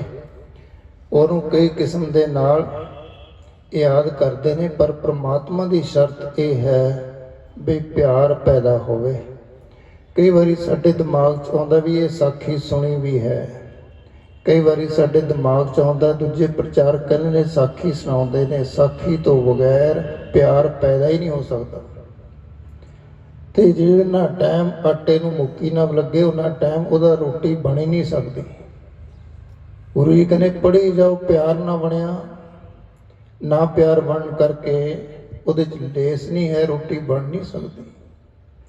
ਤਾਂ ਕਰਕੇ ਜੋ ਵੀ ਗੁਰੂਆਂ ਦੇ ਇਤਿਹਾਸ, ਕੋਈ ਅਸੀਂ ਗੁਰਮੁਖਾਂ ਦੇ ਇਤਿਹਾਸ ਪੜ੍ਹਦੇ ਹਾਂ, ਉਹਦੇ ਵਿੱਚੋਂ ਜਿਹੜਾ ਤੱਤ ਗਿਆਨ ਹੁੰਦਾ ਉਹ ਸਾਡੇ ਜੀਵਨ ਵਾਸਤੇ ਹੁੰਦਾ ਹੈ, ਤੇ ਉਹਦੇ ਵਿੱਚ ਹਰ ਇੱਕ ਚੀਜ਼ ਭਰੀ ਹੁੰਦੀ ਹੈ। ਇਹ ਸਾਖੀਆਂ ਇੱਕ ਇਹ ਨਹੀਂ ਹੈ ਵੀ ਅਸੀਂ ਕੰਨਾਂ ਦਾ ਰਸ ਲੈਣਾ ਹੈ, ਇਹਦੇ ਨਾਲ ਤਾਂ ਜੀਵਨ ਬਦਲਦਾ ਹੈ। ਤਾਂ ਕਰਕੇ ਇਹ ਵੱਖਰੀ ਗੱਲ ਹੈ, ਸਾਨੂੰ ਸੁਣ 'ਚ ਸਰਦਾ ਹੈ ਜਾਂ ਨਾ ਹੈ। ਇੱਕ ਕੋਈ ਮਹਾਤਮਾ ਇੱਕ ਜਗ੍ਹਾ ਤੋਂ ਨਿਕਲ ਰਹੇ ਨੇ, ਤੁਰੇ ਜਾਂਦੇ ਨੇ, ਜਦ ਦੇਖਿਆ ਰਾਜ ਦਰਬਾਰ ਆਇਆ, ਕੋਈ ਰਾਜੇ ਦਾ ਮਹਿਲ ਬਣਿਆ, ਕਾਫੀ ਭੀੜ ਹੈ, ਲੋਕ ਨੇ। ਉਹਨੇ ਦੇਖਿਆ ਵੀ ਇਹ ਇਕੱਠੇ ਲੋਕ ਕਿਵੇਂ ਨੇ, ਪੁੱਛਿਆ ਵੀ ਇਹ ਕਿਹਦਾ ਦਰਬਾਰ ਹੈ? ਕਹਿੰਦੇ ਰਾਜਾ ਹੈ ਇਹ ਸ਼ਹਿਰ ਦਾ। ਅੱਗੇ ਸ਼ਹਿਰਾਂ ਦੇ ਰਾਜੇ ਹੁੰਦੇ ਅਲੱਗ-ਅਲੱਗ, ਉਹਨਾਂ ਦੇ ਬਾਗਲੇ ਮਾਰੇ ਹੁੰਦੇ, ਚਾਰ ਦੀਵਾਰੀਆਂ ਕੀਤੀਆਂ ਹੁੰਦੀਆਂ, ਰਿਆਸਤਾਂ ਅਲੱਗ-ਅਲੱਗ। ਸੋ ਜਦੋਂ ਇਸ ਤਰ੍ਹਾਂ ਕਰਕੇ ਉਹ ਜਿਹੜਾ ਉਸਨੇ ਪੁੱਛਿਆ ਵੀ ਇੱਥੇ ਕੀ ਹੈ, ਤਾਂ ਉਹਨਾਂ ਨੇ ਦੱਸਿਆ ਵੀ ਇੱਥੇ ਰਾਜੇ ਦਰਬਾਰ 'ਚ ਸਤਸੰਗ ਹੋ ਰਿਹਾ ਹੈ। ਕਹਿੰਦੇ ਅੱਛਾ ਚਲੋ ਸਤਸੰਗ ਸੁਣਦੇ ਹਾਂ। ਸਤਸੰਗ ਸੁਣਿਆ। ਉਹ ਜਿਹੜਾ ਭਜਨੀਕ ਸੀ, ਉਹ ਸਤਸੰਗ ਸੁਣ ਕੇ ਉਹਨੇ ਜਿਹੜਾ ਵੀ ਸੁਣਿਆ, ਤਾਂ ਉਦੋਂ ਬਾਅਦ ਦੇ ਵਿੱਚ ਆਪਦੇ ਮਨ ਨੂੰ ਪ੍ਰੇਰ ਕੇ, ਤੇ ਉਹ ਜਿੱਥੇ ਇੱਥੇ ਜੁੜਿਆ ਸੀ ਉਹ ਸਾਰੇ ਕੰਡਕਟ ਜੋੜ ਕੇ ਇੱਕ ਆਲਾ ਪੂਰਨ ਮਹਾਤਮਾ ਬਣ ਗਿਆ। ਆਉਣ ਵਾਲੇ ਸਮੇਂ 'ਚ ਸਾਲ ਹੋਇਆ। ਸਾਲ ਬਾਅਦ ਉਹਨੇ ਜਦ ਦੇਖਿਆ, ਆ ਕਟਰ ਚੱਲਦਾ, ਮੈਂ ਤਾਂ ਕਰਕੇ ਚੁੱਪ ਕਰਦਾ ਯਾਰ, ਮੈਨੂੰ ਉਹ ਕਟਰ ਵਾਲਾ ਕਿਹੜਾ ਕੀ ਕਰਦਾ ਨਾ, ਉਸ ਕਰਕੇ ਮੇਰੇ ਦਿਮਾਗ 'ਚ ਥੋੜ੍ਹੀ ਖੜਤ ਪੈ ਰਹੀ ਸੀ। ਸੋ ਖਿਆਲ ਲਿਆ, ਉਹ ਜਦੋਂ ਉੱਥੋਂ ਸਾਲ ਬਾਅਦ ਫਿਰ ਉੱਥੋਂ ਗੁਜ਼ਰਿਆ ਇੱਕ ਮਹਾਤਮਾ, ਤੇ ਉਹਨਾਂ ਨੇ ਪੁੱਛਿਆ ਵੀ ਇੱਥੇ ਕੀ ਹੋ ਰਿਹਾ? ਕਹਿੰਦੇ ਸਤਸੰਗ। ਕੌਣ ਕਰਦਾ ਹੈ? ਕਹਿੰਦੇ ਇੱਥੇ ਰਾਜਾ ਕਰਾ ਰਿਹਾ। ਉਹ ਅੰਦਰ ਗਿਆ। ਅੰਦਰ ਜਾ ਕੇ ਉਹਨੇ ਰਾਜੇ ਨੇ ਜਿਹੜਾ ਮਹਾਤਮਾ ਸੀ ਮੱਥੇ ਤੇ ਹੱਥ ਮਾਰਿਆ, ਰਾਜੇ ਦੇ ਅੱਗੇ ਜੋ ਵੀ ਕਰਨਾ ਸੀ ਸਤਿਕਾਰ ਕਰਕੇ ਬੈਠ ਗਿਆ। ਸਤਸੰਗ ਹੋਇਆ। ਉਸ ਤੋਂ ਬਾਅਦ ਪੁੱਛਿਆ ਵੀ ਰਾਜਨ ਤੂੰ ਉਹੀ ਹੈ ਜਿਹੜਾ ਪਹਿਲਾਂ ਸਾਲ ਭਰ ਸਤਸੰਗ ਸੁਣਦਾ ਸੀ? ਕਹਿੰਦੇ ਹਾਂਜੀ ਮੈਂ ਉਹੀ ਹਾਂ। ਮੇਰੇ ਮਨ ਦੇ ਇਹੋ ਜਿਹੇ ਵਾਲੇ ਨੇ, ਮੈਂ ਸਤਸੰਗ ਸੁਣੀ ਜਾਵਾਂ, ਕਰਾਵਾਂ, ਸਾਰਿਆਂ ਨੂੰ ਲੋਕਾਂ ਨੂੰ ਸੁਣਾਵਾਂ। ਉਹ ਕਹਿੰਦਾ ਠੀਕ ਹੈ। ਇਹ ਪ੍ਰਚਾਰਕ, ਇਹ ਕਥਾਵਾਚਕ ਵੀ ਉਹੀ ਹੈ।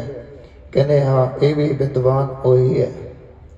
ਤਾਂ ਕਰਕੇ ਜਿੱਥੇ ਅਸੀਂ ਰਾਜ ਭਾਗ ਭੋਗਦੇ ਹਾਂ ਵੀ ਇਹਦੇ ਨਾਲ ਨਾਲ ਸ਼ੁਭ ਕਰਮ ਹੋ ਜਾਂਦਾ। ਉਹ ਕਹਿਣ ਲੱਗੇ ਮਹਾਤਮਾ ਵੀ ਮੈਂ ਪਹਿਲਾਂ ਸਾਲ ਸੁਣ ਕੇ ਗਿਆ ਸੀ, ਜਿਹੜਾ ਮੇਰੇ 'ਚ ਕਮੀਆਂ ਸੀ ਤੇ ਉਹਨਾਂ ਨੂੰ ਮੈਂ ਦੂਰ ਕਰਕੇ ਅੱਜ ਮੇਰੀ ਆਲਾ ਅਵਸਥਾ ਬਣੀ ਹੋਈ ਹੈ। ਤੁਰਿਆ ਹੁੰਦਾ ਵੀ ਮੈਂ ਸ਼ਾਂਤ ਹਾਂ, ਨਹਾਉਂਦਾ ਧੋਂਦਾ ਵੀ ਸ਼ਾਂਤ ਹਾਂ, ਤੇ ਉਸ ਤੋਂ ਬਾਅਦ ਕਿਤੇ ਮੈਂ ਵਿਚਰਦਾ, ਮੇਰੀ ਤੇਲ ਦੀ ਧਾਰ ਵਾਂਗੂ ਸ਼ਬਦ ਤੇ ਗੁਰੂ ਦਾ ਵਿਛੋੜਾ ਨਹੀਂ ਹੈ। ਮੈਂ ਇੱਥੇ ਸਤਸੰਗ 'ਚ ਸੁਣ ਕੇ ਗਿਆ ਸੀ, ਉਸ ਤੋਂ ਬਾਅਦ ਮੈਂ ਮਿਹਨਤ ਕੀਤੀ ਹੈ, ਉਹ ਜਿਹੜੀਆਂ ਗੱਲਾਂ ਸੁਣੀਆਂ ਉਹਦੀ ਮਿਹਨਤ ਕੀਤੀ, ਤੇ ਤਾਂ ਕਰਕੇ ਤੁਸੀਂ ਸੁਣਦੇ ਹੋ, ਤੁਹਾਡਾ ਕੋਈ ਜੀਵਨ 'ਚ ਤਬਦੀਲੀ ਆਈ ਹੈ। ਉਹ ਰਾਜਾ ਚੁੱਪ ਕਰ ਗਿਆ ਵੀ ਤਬਦੀਲੀ ਇਹਦੇ ਸੁਣਦੇ, ਪੁੰਨ ਕਰਮ ਮੈਂ ਸੁਣਦਾ। ਉਹ ਕਹਿੰਦਾ ਨਹੀਂ ਇਹ ਕਾਰਨ ਨਹੀਂ, ਮੈਂ ਦੱਸਦਾ। ਕਹਿੰਦਾ ਦੱਸੋ?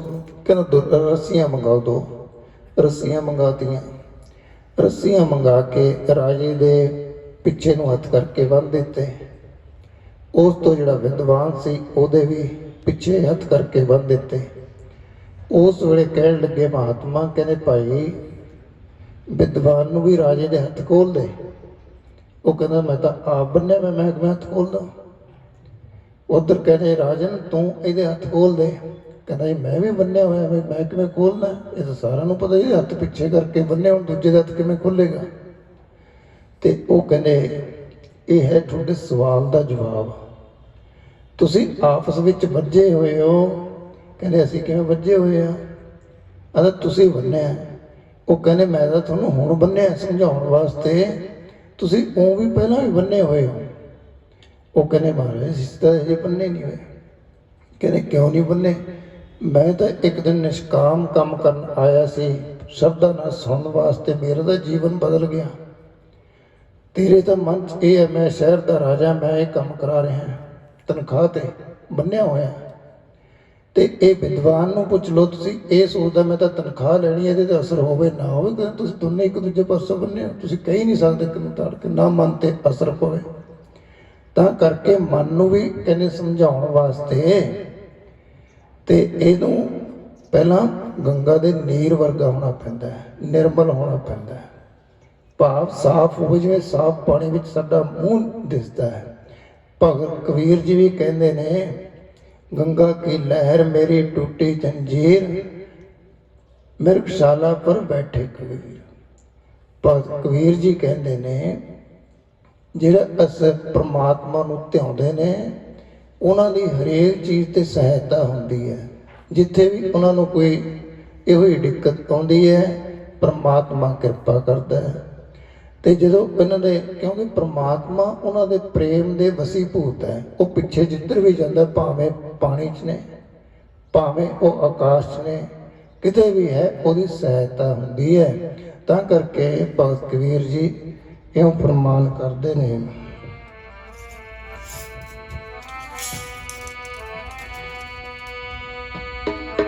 ਮਨ ਗੰਗਾ ਦੇ ਨੀਰ ਜੈਸਾ ਹੋ ਗਿਆ, ਪਿੱਛੇ ਲੱਗਿਆ ਰਾਮ ਫਿਰਦਾ। ਮਨ ਗੰਗਾ ਦੇ ਨੀਰ ਜੈਸਾ ਹੋ ਗਿਆ, ਪਿੱਛੇ ਲੱਗਿਆ ਰਾਮ ਫਿਰਦਾ। ਮਨ ਗੰਗਾ ਦੇ ਨੀਰ ਜੈਸਾ ਹੋ ਗਿਆ, ਪਿੱਛੇ ਲੱਗਿਆ ਰਾਮ ਫਿਰਦਾ। ਮਨ ਗੰਗਾ ਦੇ ਨੀਰ ਜੈਸਾ ਹੋ ਗਿਆ, ਪਿੱਛੇ ਲੱਗਿਆ ਰਾਮ ਫਿਰਦਾ।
ਕਹਿੰਦੇ ਉਹ ਆਵਾਜ਼ਾਂ ਮਾਰਦਾ ਫਿਰਦਾ, ਉਹ ਕਬੀਰ ਕਬੀਰ। ਕਿਉਂਕਿ ਭਗਤ ਨਾਮਦੇਵ ਜੀ ਕਹਿੰਦੇ ਤੂੰ ਕੌਣ ਰੇ? ਮੈਂ ਜੀ ਨਾਮਾ। ਕਹਿੰਦਾ ਰੱਬ ਆਵਾਜ਼ ਮਾਰਦਾ ਮੈਨੂੰ, ਤੂੰ ਕੌਣ ਓਏ? ਕਹਿੰਦਾ ਮੈਂ ਨਾਮਦੇਵ। ਭਗਤਾਂ ਦੇ ਪਿਆਰ ਤੇ, ਜਿਵੇਂ ਮਾਂ ਬਾਪ ਆਪਸ 'ਚ ਗੱਲਾਂ ਕਰਦੇ ਨੇ, ਇਸ ਤਰ੍ਹਾਂ ਪਿਆਰ ਹੁੰਦਾ। ਤਾਂ ਕਰਕੇ ਉਹ ਪਿਆਰ ਦੀ ਅਵਸਥਾ ਗੁਰਬਾਣੀ ਦੱਸਦੀ ਹੈ, ਭਾਈ ਸਭ ਤੋਂ ਬਿਹਤਰ ਹੈ ਜਿਨ੍ਹਾਂ ਨੇ ਪ੍ਰੇਮ ਕੀਤਾ ਹੈ, ਉਹਨਾਂ ਨੂੰ ਗੁਰਬਾਣੀ ਰਾਹ ਦਿੰਦੀ ਹੈ, ਉਹਨਾਂ ਨੂੰ ਸ਼ਾਸਤਰ ਰਾਹ ਦਿੰਦੇ ਨੇ। ਨਹੀਂ ਤਾਂ ਜਿਵੇਂ ਆਪਾਂ ਇੱਕ ਚੀਜ਼ ਨੂੰ ਬਲੈਕਮੇਲ ਕਰਕੇ ਕੰਮ ਲੈਂਦੇ ਹਾਂ, ਉਹ ਚੀਜ਼ ਹੋ ਜਾਂਦੀ ਹੈ, ਨਾ ਉਹ ਆਪਦਾ ਜੀਵਨ ਸੁਧਰਦਾ ਨਾ ਦੂਸਰੇ ਦਾ। ਸੋ ਆਓ ਧਿਆਨ ਲੈ ਕੇ, ਜਦੋਂ ਮਹਾਂਪੁਰਖਾਂ ਨੇ ਇਹ ਵਚਨ ਕੀਤਾ, ਭਗਤ ਕਬੀਰ ਜੀ ਕਹਿਣ ਲੱਗੇ ਬਈ ਕੋਈ ਨਹੀਂ, ਮੈਨੂੰ ਤਾਂ ਉੱਥੇ ਦਿਖਿਆ ਸਾਰੇ ਤੁਸੀਂ ਕਹਿੰਦੇ ਹੋ ਬੰਦੇ, ਕਹਿੰਦੇ ਘੁੱਗ ਵਸੋਂ ਭਾਵੇਂ ਜਿੰਨੀ ਮਰਜ਼ੀ ਹੋਵੇ, ਜਿੱਥੇ ਪ੍ਰਮਾਤਮਾ ਦੇ ਨਾਮ ਜਪਣ ਵਾਲੇ ਨਹੀਂ ਕੋਈ ਬੰਦਾ, ਤਾਂ ਉੱਥੇ ਮੇਲੇ ਤੋਂ ਕੀ ਕਰਾਉਣਾ? ਭਾਈ ਸਾਡਾ ਵਪਾਰੀ ਇਹ ਹੈ ਪ੍ਰਮਾਤਮਾ ਦੀ ਬੰਦਗੀ ਦਾ, ਸਾਨੂੰ ਉਹ ਮੇਲੇ 'ਚ ਜਾ ਕੇ ਕੋਈ ਬੰਦਾ ਨਾ ਮਿਲਿਆ। ਤਾਂ ਕਰਕੇ ਭਗਤ ਕਬੀਰ ਜੀ ਕਹਿੰਦੇ, ਕਬੀਰ ਜੈ ਜੈ ਹੋਂ ਫਿਰਿਓ, ਕੌਤਕ ਠੌਰ ਨਾ ਠਾਏ, ਇੱਕ ਰਾਮ ਸਨੇਹੀ ਵਾਰਾ ਉਜੜ ਮੇਰੇ ਪਾਏ, ਵੀ ਉਹ ਤਾਂ ਉਜਾੜ ਦਿਸਿਆ ਮੈਨੂੰ, ਕੁਛ ਵੀ ਨਹੀਂ ਉੱਥੇ, ਲੋਕ ਕੁਛ ਵੀ ਨਹੀਂ ਦਿਖਿਆ। ਤਾਂ ਕਰਕੇ ਭਗਤਾਂ ਦੀ ਸੰਤਾਂ ਦੀ ਦ੍ਰਿਸ਼ਟੀ ਵਿੱਚ ਪਰਮਾਤਮਾ ਦੇ ਨਾਮ ਦੇ ਨਾਲ ਹੀ ਸਨੇਹ ਹੋਇਆ ਕਰਦਾ ਹੈ। ਦਿਸਦਾ ਉਜਾੜ ਜੀ ਰੱਬ ਦੇ ਪਿਆਰੇ ਵਜੋਂ, ਦਿਸਦਾ ਉਜਾੜ ਜੀ ਰੱਬ ਦੇ ਪਿਆਰੇ ਵਜੋਂ, ਦਿਸਦਾ ਉਜਾੜ ਜੀ ਰੱਬ ਦੇ ਪਿਆਰੇ ਵਜੋਂ, ਦਿਸਦਾ ਉਜਾੜ ਜੀ ਰੱਬ ਦੇ ਪਿਆਰੇ ਵਜੋਂ।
ਸੋ ਇਹ ਹੈ ਭਗਤ ਕਬੀਰ ਜੀ ਨੇ ਆਪਦਾ ਉੱਥੇ ਖਿਆਲ ਜ਼ਾਹਰ ਕੀਤਾ ਹੈ। ਵੀ ਇਸੇ ਤਰ੍ਹਾਂ ਹੀ ਜਿਹੜੇ ਸੰਤ ਮਹਾਂਪੁਰਖ ਹੁੰਦੇ ਨੇ ਉਹਨਾਂ ਦਾ ਜੀਵਨ ਹੀ ਨਾਮ ਹੁੰਦਾ ਹੈ। ਆਪ ਜੀ ਨੇ ਪੰਜਗਰੀਆਂ ਵਾਲੇ ਮਹਾਂਪੁਰਖਾਂ ਦੇ ਦਾਸ ਤੋਂ ਪਹਿਲਾਂ ਜਿਨ੍ਹਾਂ ਦੇ ਦਰਸ਼ਨ ਕੀਤੇ ਨੇ, ਉਹ ਤਦੇ ਹੀ ਕਹਿੰਦੇ ਹੁੰਦੇ, ਭਾਈ ਕਿਤੇ ਮਰਜ਼ੀ ਸਤਸੰਗ ਕਰਾ ਲਓ, ਕਿਤੇ ਲੈ ਜਾਓ, ਬਸ ਮੇਰਾ ਜਿਹੜਾ ਹੈ ਸਿਮਰਨ ਦੇ ਵਿੱਚ ਟਾਈਮ ਸਹੀ ਲੱਗ ਜਾਵੇ, ਫਿਰ ਮੈਂ ਤੋਂ ਕੋਈ ਮਰਜ਼ੀ ਕੰਮ ਕਰਾ ਲਓ, ਭਾਵ ਰਾਤ ਨੂੰ ਨਾ ਮੈਨੂੰ ਬੁਲਾਇਓ। ਜਿਹੜਾ ਮੈਂ ਆਪਦਾ ਸਮਾਂ ਰਹਿਣਾ ਉਹ ਜਿੱਤੇ ਵੀ, ਤਦੇ ਉਹ ਘਰਾਂ ਵਿੱਚ ਨਹੀਂ ਰਹਿੰਦੇ ਸੀ, ਬਹੁਤ ਦੂਰ ਛੱਪਰ ਬਣਾਉਂਦੇ ਹੁੰਦੇ। ਇਹ ਉਹਨਾਂ ਨੇ ਕਹਿਣਾ ਕਿਸੇ ਮੋਟਰ ਦਾ ਕੋਠਾ ਸਾਫ਼ ਕਰ ਦਿਓ। ਪੰਜਾਬ ਵਿੱਚ ਦੇਖ ਲਓ ਇੰਨੇ ਘਰ ਨੇ, ਉਹਨਾਂ ਨੇ ਘਰਾਂ ਵਿੱਚ ਨਹੀਂ ਰਹਿਣਾ, ਕਹਿੰਦੇ ਮੋਟਰ ਦਾ ਕੋਠਾ ਕਰ ਦਿਓ। ਵੀ ਉੱਥੇ ਕਈ ਵਾਰੀ ਸਾਨੂੰ ਐਂ ਹੁੰਦਾ ਸਾਡੇ ਘਰਾਂ 'ਚ ਸੰਤ ਰਹਿਣ, ਪਰ ਇਹ ਸਾਡੀ ਮਨ ਦੀ ਇੱਕ ਕਲਪਨਾ ਹੈ। ਜੇ ਤੁਸੀਂ ਉਹਨਾਂ ਦੀ ਸੇਵਾ 'ਚ ਜੁੜ ਗਏ, ਉਹ ਸਤਸੰਗੀ ਸੰਤਾਂ ਨੂੰ ਚੰਗਾ ਲੱਗਦਾ ਹੁੰਦਾ, ਜਿਹੜਾ ਸੋਚਦਾ ਵੀ ਉਹਦਾ ਵੀ ਭਲਾ ਹੋ ਜਾਵੇ, ਉਹਦਾ ਵੀ ਭਲਾ ਹੋ ਜਾਵੇ, ਜਿਹੜਾ ਕਹਿੰਦਾ ਮੇਰੀ ਪਹਿਲਾਂ ਚਿੱਠੀ ਪੜ੍ਹ ਲਓ, ਬਾਅਦ 'ਚ ਮੈਂ ਹੋਰ ਕਿਸੇ ਨੂੰ ਮਿਲਾਊਂਗਾ। ਉਹ ਲੱਖੂ ਨੇ ਕਿਹਾ ਸੀ ਗੁਰੂ ਪੰਜਵੇਂ ਪਾਤਸ਼ਾਹ ਨੂੰ, ਕਹਿਣ ਲੱਗਿਆ ਮਹਾਰਾਜ ਬਈ ਬੁੱਧੂ ਨੇ ਕਿਹਾ ਸੀ, ਜਦੋਂ ਬੁੱਧੂ ਨੇ ਜਦੋਂ ਆ ਕੇ ਗੁਰੂ ਜੀ ਅੱਗੇ ਪ੍ਰਾਰਥਨਾ ਕੀਤੀ, ਮਹਾਰਾਜ ਮੇਰਾ ਕਰਜ਼ੇ ਥੱਲੇ ਆ ਗਿਆ, ਕਹਿੰਦੇ ਭਾਈ ਪ੍ਰਸ਼ਾਦਾ ਛਕਾਓ ਸੰਗਤ ਨੂੰ, ਵਧੀਆ ਭੋਜਨ ਬਣਾ ਕੇ ਸਰਦਾ ਨਾਲ। ਤੇ ਉਸ ਵੇਲੇ ਉਹਨਾਂ ਨੇ ਬੜੇ ਭੋਜਨ ਬਣਾਏ, ਸੰਗਤ ਗਈ। ਗੁਰੂ ਪੰਜਵੇਂ ਪਾਤਸ਼ਾਹ ਮਹਾਰਾਜ ਗਏ ਲਾਹੌਰ ਦੇ ਵਿੱਚ, ਉਹਨਾਂ ਨੇ ਜਾ ਕੇ ਅੰਦਰ ਆਵਾਜ਼ ਦਿੱਤੀ ਤੇ ਪ੍ਰਸ਼ਾਦਾ ਪਾਣੀ ਸਾਰਾ ਤਿਆਰ ਹੋ ਗਿਆ, ਸੇਵਾ ਚੱਲ ਰਹੀ ਹੈ। ਜਿਹੜਾ ਭਾਈ ਬੁੱਧੂ ਸੀ ਉਸਨੇ ਦਰਵਾਜ਼ਾ ਬੰਦ ਕਰ ਦਿੱਤਾ ਵੀ ਬਾਹਰੋਂ ਸੰਗਤ ਜਿਹੜੀ ਆ ਰਹੀ ਹੈ ਉਹਨਾਂ ਦੀ ਗੱਲ ਨਾ ਸੁਣੀ ਜਾਵੇ, ਪਹਿਲਾਂ ਮੇਰਾ ਕੰਮ ਹੋ ਜਾਵੇ, ਅਰਦਾਸ ਹੋ ਜਾਵੇ, ਬਾਅਦ 'ਚ ਅਸੀਂ ਗੱਲ ਕਰਾਂਗੇ। ਹੁਣ ਇੱਧਰ ਅਸੀਂ ਅਰਦਾਸ ਕਰਦੇ ਹਾਂ ਰੋਜ਼, ਨਾਨਕ ਨਾਮ ਚੜ੍ਹਦੀ ਕਲਾ, ਦੂਸਰੇ ਦੇ ਭਲਾ ਮੰਗਦੇ ਹਾਂ, ਪਹਿਲਾਂ ਆਪਦੇ ਭਲੇ ਤੋਂ। ਪਰ ਇੱਥੇ ਸਹੀ ਕਈ ਗੱਲਾਂ ਦੇ ਵਿੱਚ ਕਮੀਆਂ 'ਚ ਉਹ ਬੰਦਾ ਉੱਪਰ ਨਹੀਂ ਉੱਠ ਖੜਦਾ। ਤੇ ਐਸੇ ਤਰ੍ਹਾਂ ਹੀ ਜਦੋਂ ਭਾਈ ਬੁੱਧੂ ਨੇ ਦਰਵਾਜ਼ਾ ਬੰਦ ਕਰ ਲਿਆ, ਗੁਰੂ ਜੀ ਪ੍ਰਸ਼ਾਦਾ ਛਕਣ ਲੱਗੇ, ਉਧਰ ਅਰਦਾਸ ਹੋਣ ਲੱਗ ਗਈ। ਉਧਰ ਗੁਰੂ ਜੀ ਨੇ ਉਧਰ ਦਰਵਾਜ਼ਾ ਖੜਕਦਾ, ਲੱਖੂ ਭਗਤ ਗੁਰੂ ਦਾ ਸਿੱਖ ਆਇਆ। ਉਹ ਬੁੱਧੂ ਦਰਵਾਜ਼ਾ ਖੋਲ, ਦਰਸ਼ਨ ਕਰਨੇ ਨੇ ਗੁਰੂ ਦੇ। ਉਹ ਕਹਿੰਦੇ ਦਰਵਾਜ਼ਾ ਇਹਨੂੰ ਚੁੱਪ ਕਰਾਓ, ਚੁੱਪ। ਆ ਕੇ ਜਦ ਨਾ ਚੁੱਪ ਕੀਤਾ, ਨੇੜੇ ਆਇਆ, ਕਹਿੰਦਾ ਬਈ ਪ੍ਰਸ਼ਾਦਾ ਛਕਦੇ ਨੇ, ਅਰਦਾਸ ਹੋ ਜਾਵੇ। ਫਿਰ ਉਹ ਕਹਿੰਦਾ ਤੂੰ ਤਾਂ ਕੰਮ ਨੂੰ ਬੁਲਾਏ ਨੇ, ਮੈਂ ਤਾਂ ਦਰਸ਼ਨ ਹੀ ਕਰਨੇ ਨੇ, ਮੈਨੂੰ ਕੋਈ ਇੱਛਾ ਨਹੀਂ ਹੈ। ਕਿਉਂਕਿ 4 ਕਿਸਮ ਦੇ ਭਗਤ ਹੁੰਦੇ, ਤਰਕ ਦੁਨੀਆ, ਤਰਕ ਮੌਲਾ, ਤਰਕ ਉਕਵਾ। ਤਰਕ ਇੱਕ ਤਾਂ ਜਿਹੜੇ ਸਟਾਰਟਿੰਗ ਹੁੰਦਾ ਹੈ ਉਹ ਦੁਨੀਆ ਦੀਆਂ ਚੀਜ਼ਾਂ ਮੰਗਦੇ ਨੇ, ਇੱਕ ਲੋਕ ਦੇਵਤਿਆਂ ਦੀਆਂ ਚੀਜ਼ਾਂ ਮੰਗਦੇ ਨੇ, ਸੁਰਗ ਲੋਕਾਂ ਦੀਆਂ, ਇੱਕ ਪਰਮਾਤਮਾ ਦਾ ਮਿਲਾਪ ਮੰਗਦੇ ਨੇ। ਉਹ ਕਹਿੰਦਾ ਮੈਨੂੰ ਤਾਂ ਮਿਲਾਪ ਦੀ ਵੀ ਲੋੜ ਨਹੀਂ, ਸਭ ਕੁਝ ਹੋਇਆ ਹੋਇਆ, ਬਸ ਇੱਕ ਸਾਹਮਣੇ ਦਰਸ਼ਨ ਹੀ ਕਰਨੇ ਨੇ। ਤੇ ਇਹੋ ਕਰਕੇ ਉਹਨਾਂ ਨੇ ਜਵਾਬ ਦੇ ਦਿੱਤਾ, ਕਹਿੰਦਾ ਚੁੱਪ ਕਰਕੇ ਖੜਾ ਰਹਿ, ਗੁਰੂ ਵੱਡਾ ਕਿ ਤੂੰ ਵੱਡਾ ਸਿੱਖ। ਪਰ ਇੱਧਰ ਸਾਡੇ ਗੁਰੂ ਜੀ ਇਸ ਚੀਜ਼ ਨੂੰ ਦੱਸਦੇ ਨੇ ਵੀ ਸਾਧ ਸੰਗਤ ਵੱਡੀ ਹੈ। ਤੇ ਉਸ ਵੇਲੇ ਘਰੇ ਬੁਲਾਉਣ ਨੂੰ ਤਾਂ ਹਰੇਕ ਕਹਿੰਦਾ, ਪਰ ਜ਼ਿੰਮੇਵਾਰੀ ਬਹੁਤ ਵੱਡੀ ਹੁੰਦੀ, ਪਹਿਲਾਂ ਦੂਜੇ ਵਾਸਤੇ ਸੋਚਣਾ ਪੈਂਦਾ। ਤੁਸੀਂ ਗੁਰੂ ਮਹਾਰਾਜ ਲੈ ਕੇ ਜਾਂਦੇ ਹੋ ਆਪਦੇ ਵਾਸਤੇ, ਪਰ ਤੁਹਾਨੂੰ ਉੱਥੇ ਹੋਊਗਾ ਵੀ ਸਾਰਿਆਂ ਦਾ ਭਲਾ ਹੋਣਾ, ਗੁਆਂਢੀਆਂ ਦਾ ਵੀ, ਤਾਂ ਆਪਦਾ ਭਲਾ ਹੁੰਦਾ। ਇਹ ਗੱਲ ਕਦੇ ਸੋਚੀ ਹੈ? ਤੁਸੀਂ ਕਹਿੰਦੇ ਸਾਡਾ ਆਪਦਾ ਹੀ ਭਲਾ ਹੋਵੇ। ਉਹ ਜਿੰਨਾ ਅਸੀਂ ਖੁਸ਼ਬੂ ਨੂੰ ਉੱਤੇ ਖੰਡਾਵਾਂਗੇ, ਉਹ ਜਿਹੜਾ ਸਿੱਟ ਦਾ ਨਾਂ ਤਾਂ ਉਹਦੇ ਵੱਜਣਾ, ਉਹਨੇ ਓਨਾ ਹੀ ਫੈਲਣਾ। ਤੇ ਉਸ ਵੇਲੇ ਜਦੋਂ ਆਵਾਜ਼ ਆਈ, ਗੁਰੂ ਜੀ ਅੱਗੇ ਅਰਦਾਸ ਕਰ ਰਹੇ ਨੇ, ਸਿੱਖ ਖੜ ਕੇ ਕਹਿੰਦਾ ਹੈ ਮਹਾਰਾਜ ਸੱਚੇ ਪਾਤਸ਼ਾਹ, ਬੁੱਧੂ ਨੇ ਸੰਗਤ ਦੀ ਸੇਵਾ ਕੀਤੀ ਹੈ, ਪ੍ਰਸ਼ਾਦ ਪਾਣੀ ਛਕਾਇਆ, ਇਹਦਾ ਜਿਹੜਾ ਕੱਚੇ ਨਿਕਲ ਸੀ, ਕਿਰਪਾ ਕਰਿਓ ਇਹਦਾ ਆਵਾ ਪੱਕ ਜਾਵੇ। ਉਹਨੇ ਆਗਿਆ ਲੈ ਕੇ ਆਵੀ ਪਾਈ ਸੀ ਇੱਟਾਂ ਦੇ ਵਿੱਚ, ਇਹ ਆਵਾ ਮੇਰਾ ਸਾਰਾ ਪੱਕ ਗਿਆ, ਪਿਛਲਾ ਕਰਜ਼ਾ ਉਤਰ ਜਾਊ, ਅੱਗੇ ਇੱਕ ਹੋਰ ਆਵਾ ਪਾਊਂਗਾ ਤਾਂ ਉਹਦੇ ਨਾਲ ਮੇਰਾ ਅੱਗੇ ਪ੍ਰੋਫਿਟ ਹੋ ਕੇ ਕੰਮ ਚੱਲ ਪਾਊਗਾ। ਪਰ ਉਹ ਪਤੰਦਰ ਬਾਹਰ ਖੜਾ ਸੀ, ਭਗਤਾਂ ਨੂੰ ਕਹਿਣਾ ਵੱਡੇ ਨੇ ਮੇਰੇ ਤੋਂ, ਮੇਰੀ ਬਾਂਦੀ ਭਗਤ ਨਾਲ ਛਾੜਾਵੇ, ਬਾਂਦੀ ਭਗਤ ਨਾਲ ਛੁੱਟੇ ਮੋਏ, ਕਹਿੰਦੇ ਇਹਨਾਂ ਹੀ ਬੰਨੇ ਨਹੀਂ ਛੁੱਟਦੀ। ਉਹ ਬਾਹਰ ਬੈਠ ਖੜਾ ਕਹਿੰਦਾ ਦਰਵਾਜ਼ੇ ਤੇ, ਉਹ ਕਹਿੰਦਾ ਕੱਚਾ। ਉਹ ਕਹਿੰਦਾ ਜਾ ਪਰੇ, ਤੇਰੇ ਵਰਗੇ ਵੀ ਫਿਰਦੇ ਨੇ ਇੱਥੇ ਕੱਚੇ ਕਹਿੰਦੇ। ਗੁਰੂ ਅਰਦਾਸ ਕਰਦਾ, ਤੂੰ ਕਹਿੰਦਾ ਵੀ ਕੱਚਾ ਰਹੂਗਾ। ਜਦੋਂ ਸਾਧ ਸੰਗੀ ਸਾਰਾ ਕੁਝ ਹੋ ਗਿਆ, ਉਹੀ ਜਿਹੜਾ ਆਵਾ ਸੀ ਉਹ ਕੱਚਾ ਨਿਕਲ ਗਿਆ। ਬੁੱਧੂ ਰੋਣ ਲੱਗ ਗਿਆ, ਗੁਰੂ ਜੀ ਪਾਸ ਗਿਆ, ਕਹਿੰਦਾ ਮਹਾਰਾਜ ਪ੍ਰਸ਼ਾਦਾ ਛਕਾਇਆ ਸੀ ਮੈਂ, ਅਰਦਾਸ ਤੁਸੀਂ ਕਰਕੇ ਆਓ, ਆਵਾ ਕੱਚਾ ਰਹਿ ਗਿਆ। ਕਹਿੰਦੇ ਕਿਸੇ ਦਾ ਮਨ ਤਾਂ ਨਹੀਂ ਦਿਖਾਤਾ, ਸਾਨੂੰ ਬੁਲਾ ਕੇ ਕਿਸੇ ਦਾ ਮਨ ਤਾਂ ਨਹੀਂ ਦਿਖਾਇਆ।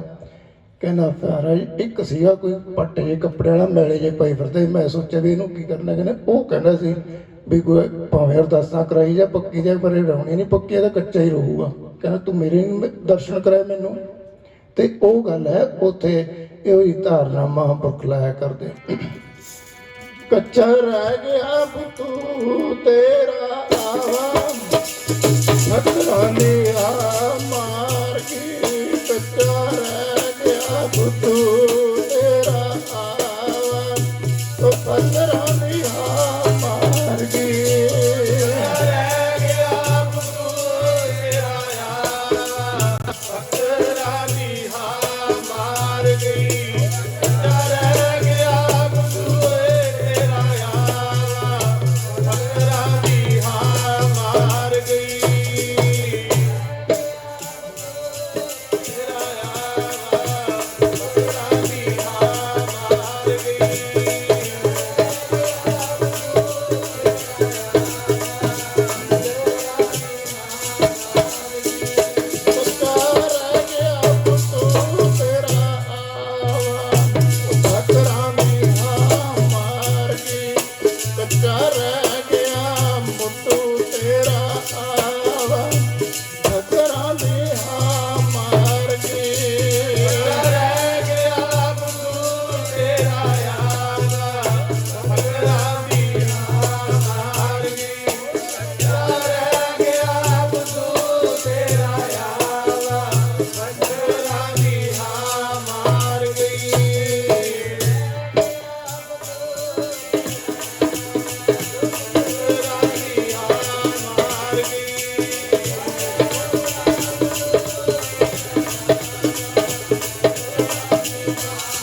ਲਿਹਾ ਮਾਰਗੀ ਕੱਚਾ ਰਹਿ ਗਿਆ ਬਸੂ ਤੇਰਾ ਆਇਆ ਵਾ ਪੱਥਰਾਂ ਲਿਹਾ ਮਾਰਗੀ ਰਹਿ ਗਿਆ ਬਸੂ ਤੇਰਾ ਆਵਾ ਪੱਥਰਾਂ ਦੀ ਹਾਂ ਮਾਰ ਗਈ ਕੱਚਾ ਰਹਿ ਗਿਆ ਬਸੂ ਤੇਰਾ ਆਵਾ ਪੱਥਰਾਂ ਦੀ ਹਾਂ ਮਾਰ ਗਈ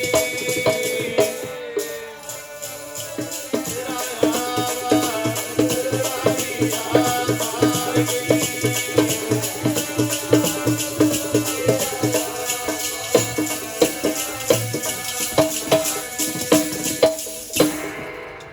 ਸੋ ਜਦੋਂ ਇਹ ਪਤਾ ਲੱਗਿਆ ਸਾਹਿਬ ਸ੍ਰੀ ਗੁਰੂ ਅਰਜਨ ਦੇਵ ਮਹਾਰਾਜ ਅੱਗੇ ਚਰਨਾਂ ਤੇ ਢਹਿ ਪਿਆ ਕਹਿਣ ਲੱਗਿਆ ਮਹਾਰਾਜ ਜੀ ਉਹਦੀ ਹਾਂ ਲੱਗ ਗਈ ਤੁਸੀਂ ਤਾਂ ਗੁਰੂ ਹੋ।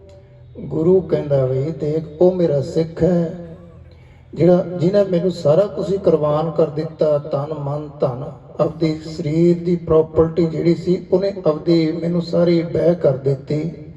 ਜਿਹੜਾ ਇਨਸਾਨ ਬਹਿ ਕਰ ਦਵੇ ਉਹਦੀ ਪਹਿਲਾਂ ਸੁਣਨੀ ਪਊਗੀ ਕਿ ਤੇਰੀ ਸੁਣਨੀ ਪਊ। ਕਹਿੰਦੇ ਇਹ ਗੱਲ ਨਹੀਂ ਮੇਰਾ ਧਰਮ ਹੈ ਜੁਗਾਂ ਜੁਗਾਂ ਤੋਂ ਮੈਂ ਆਪਦੇ ਪਿਆਰਿਆਂ ਦੀਆਂ ਆਪਦੇ ਭਗਤਾਂ ਦੀਆਂ ਹੁਣ ਤੁਸੀਂ ਕਹੋਗੇ ਇੱਥੇ ਸਿੱਖ ਲਫ਼ਜ਼ ਨਹੀਂ ਵਰਤਿਆ ਉਹ ਪਿਆਰੇ ਪਹਿਲਾਂ ਜਿਹੜੇ ਭਗਤ ਧਰੋਂ ਸੀ ਭਗਤ ਫਰੀਦ ਸੀ ਇਹ ਸਾਰਿਆਂ ਦਾ ਕਿਤੇ ਅੰਮ੍ਰਿਤ ਤੇ ਸਿੱਖੀ ਚ ਨਹੀਂ ਸੀ ਇਹ ਭਗਤ ਸਨ ਪਹਿਲੇ ਦਿਨੋਂ ਤੁਰਿਆ ਪ੍ਰਮਾਤਮਾ ਦਾ ਨਾਮ ਤਾਂ ਪਹਿਲਾਂ ਤੋਂ ਤੁਰਿਆ ਆ ਰਿਹਾ ਤਾਂ ਕਰਕੇ ਜਿਨ੍ਹਾਂ ਨੇ ਮਨੋਂ ਪ੍ਰੇਮ ਕੀਤਾ ਉਹਨਾਂ ਨੂੰ ਪ੍ਰਮਾਤਮਾ ਦਾ ਜੁਗਾਂ ਜੁਗਾਂ ਤੋਂ ਧਰਮ ਰਿਹਾ ਹੈ। ਤੇ ਉਸ ਵੇਲੇ ਗੁਰੂ ਜੀ ਕਹਿੰਦੇ ਮੇਰੀ ਬਾਂਦੀ ਭਗਤ ਨਾ ਛਡਾਵੇ ਬਾਂਦੀ ਭਗਤ ਨਾ ਛੁਟੈ ਮੋਹੇ ਇੱਕ ਸਮੇਂ ਮੋਕੋ ਗਏ ਵਾਂਦੇ ਤੋਹਫਨ ਮੋਪੇ ਜਵਾਬ ਨਾ ਹੋਏ। ਕਹਿੰਦੇ ਇਹ ਗੱਲ ਗਲਤ ਹੈ ਇਹਨੂੰ ਮੈਂ ਉਹਦੀ ਕੀਤੀ ਹੋਈ ਨਹੀਂ ਮੋੜ ਸਕਦਾ ਤੇ ਪਰ ਇਹ ਸਮਾਂ ਵੀ ਇਸ ਤਰ੍ਹਾਂ ਕਰ ਦਿੰਨੇ ਆ ਜਿਹੜੇ ਤੇਰਾ ਆਵਾ ਹੈ ਨਾ ਸਮਾਂ ਆਉਣ ਤੇ ਇਹ ਕੱਚੀਆਂ ਪੀਲੀਆਂ ਇੱਟਾਂ ਵੀ ਤੇਰੇ ਪੱਕਿਆਂ ਦੇ ਭਾਅ ਵਿਕ ਜੂ। ਇਹ ਜਿਹੜਾ ਇਹ ਅਸੀਂ ਵਚਨ ਕਰਦੇ ਨੇ ਪਿੱਲੀ ਇੱਟੀ ਤੇਰੀ ਪੱਕੇ ਭਾਅ ਵਿਕ ਜਾਵੇਗੀ ਪਰ ਇਹ ਗੁਰੂ ਜੀ ਨੇ ਕਿਰਪਾ ਕੀਤੀ ਉਸ ਦੀ ਬੁੱਧ ਦਾ ਜਿਹੜਾ ਸੀ ਮਨ ਦੀ ਇੱਛਾ ਉਸ ਮੁਤਾਬਕ ਉਹਦੀ ਇੱਟ ਜਿਹੜੀ ਕੱਚੀ ਸੀ ਉਹ ਪੱਕਿਆਂ ਦੇ ਭਾਅ ਵਿਕ ਗਈ।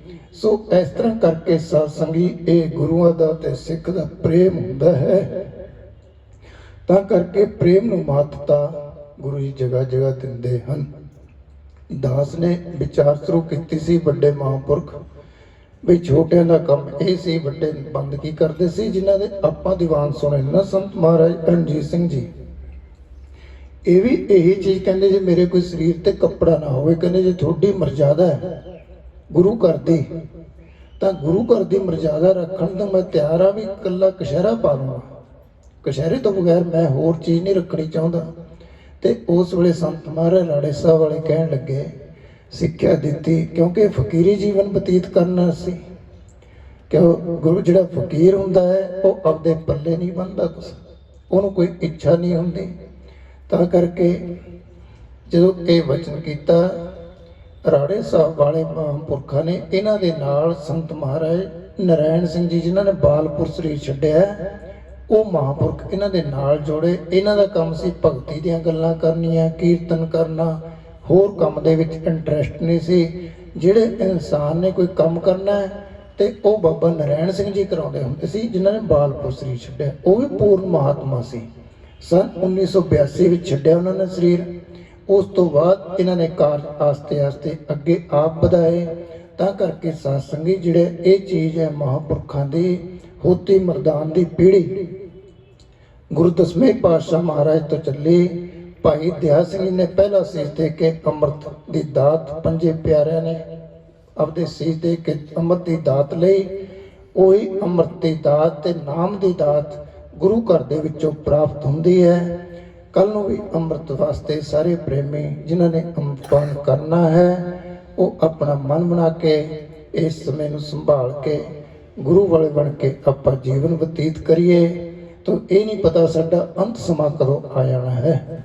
ਮੇਨ ਜਦੋਂ ਆਪਾਂ ਤਿਆਰੀ ਕੋਈ ਕਰਦੇ ਹਾਂ ਇਨਸਾਨ ਕਹਿੰਦਾ ਮੈਂ ਸੁਖੀ ਹੋਵਾਂ। ਜੇ ਇਨਸਾਨ 80 ਸਾਲ ਦਾ ਹੁੰਦਾ ਉਹਦੀਆਂ ਆਸਾਂ ਟੁੱਟ ਜਾਂਦੀਆਂ ਨੇ।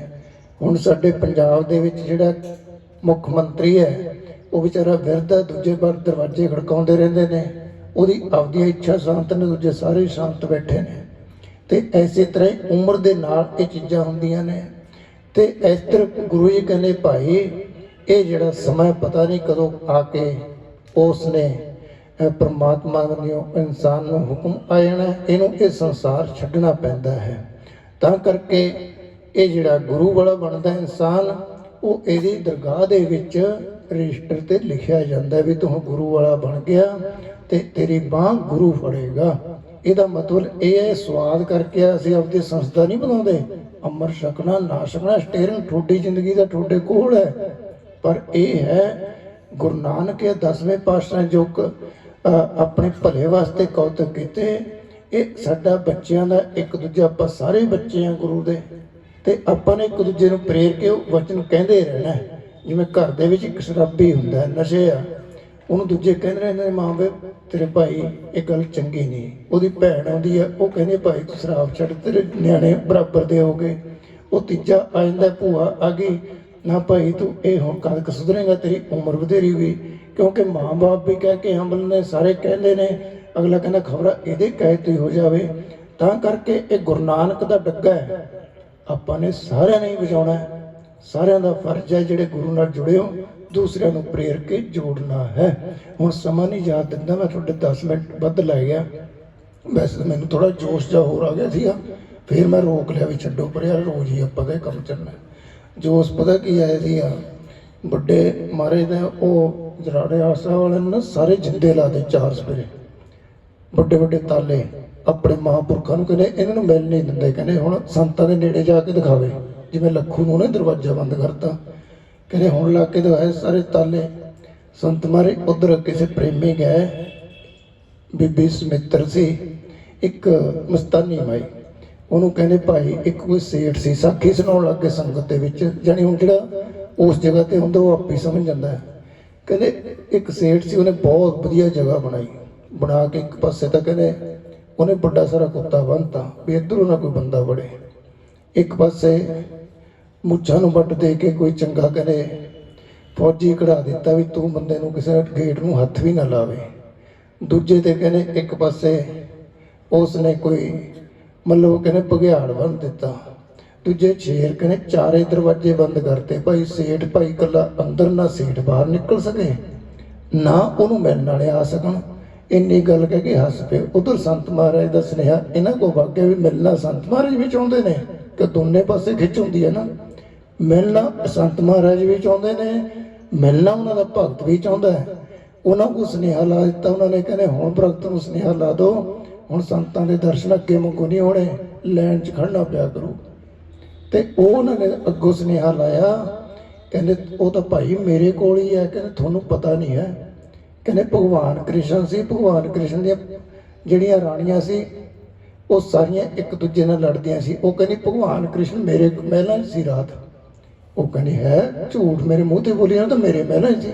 ਉਹ ਕਹਿੰਦੀ ਤੂੰ ਵੀ ਝੂਠੀ, ਆ ਤੂੰ ਨਹੀਂ ਝੂਠ ਬੋਲੀ ਨਾ, ਉਹ ਤਾਂ ਕਹਿੰਦੇ ਮੇਰੇ ਮਹਿਲਾਂ 'ਚ।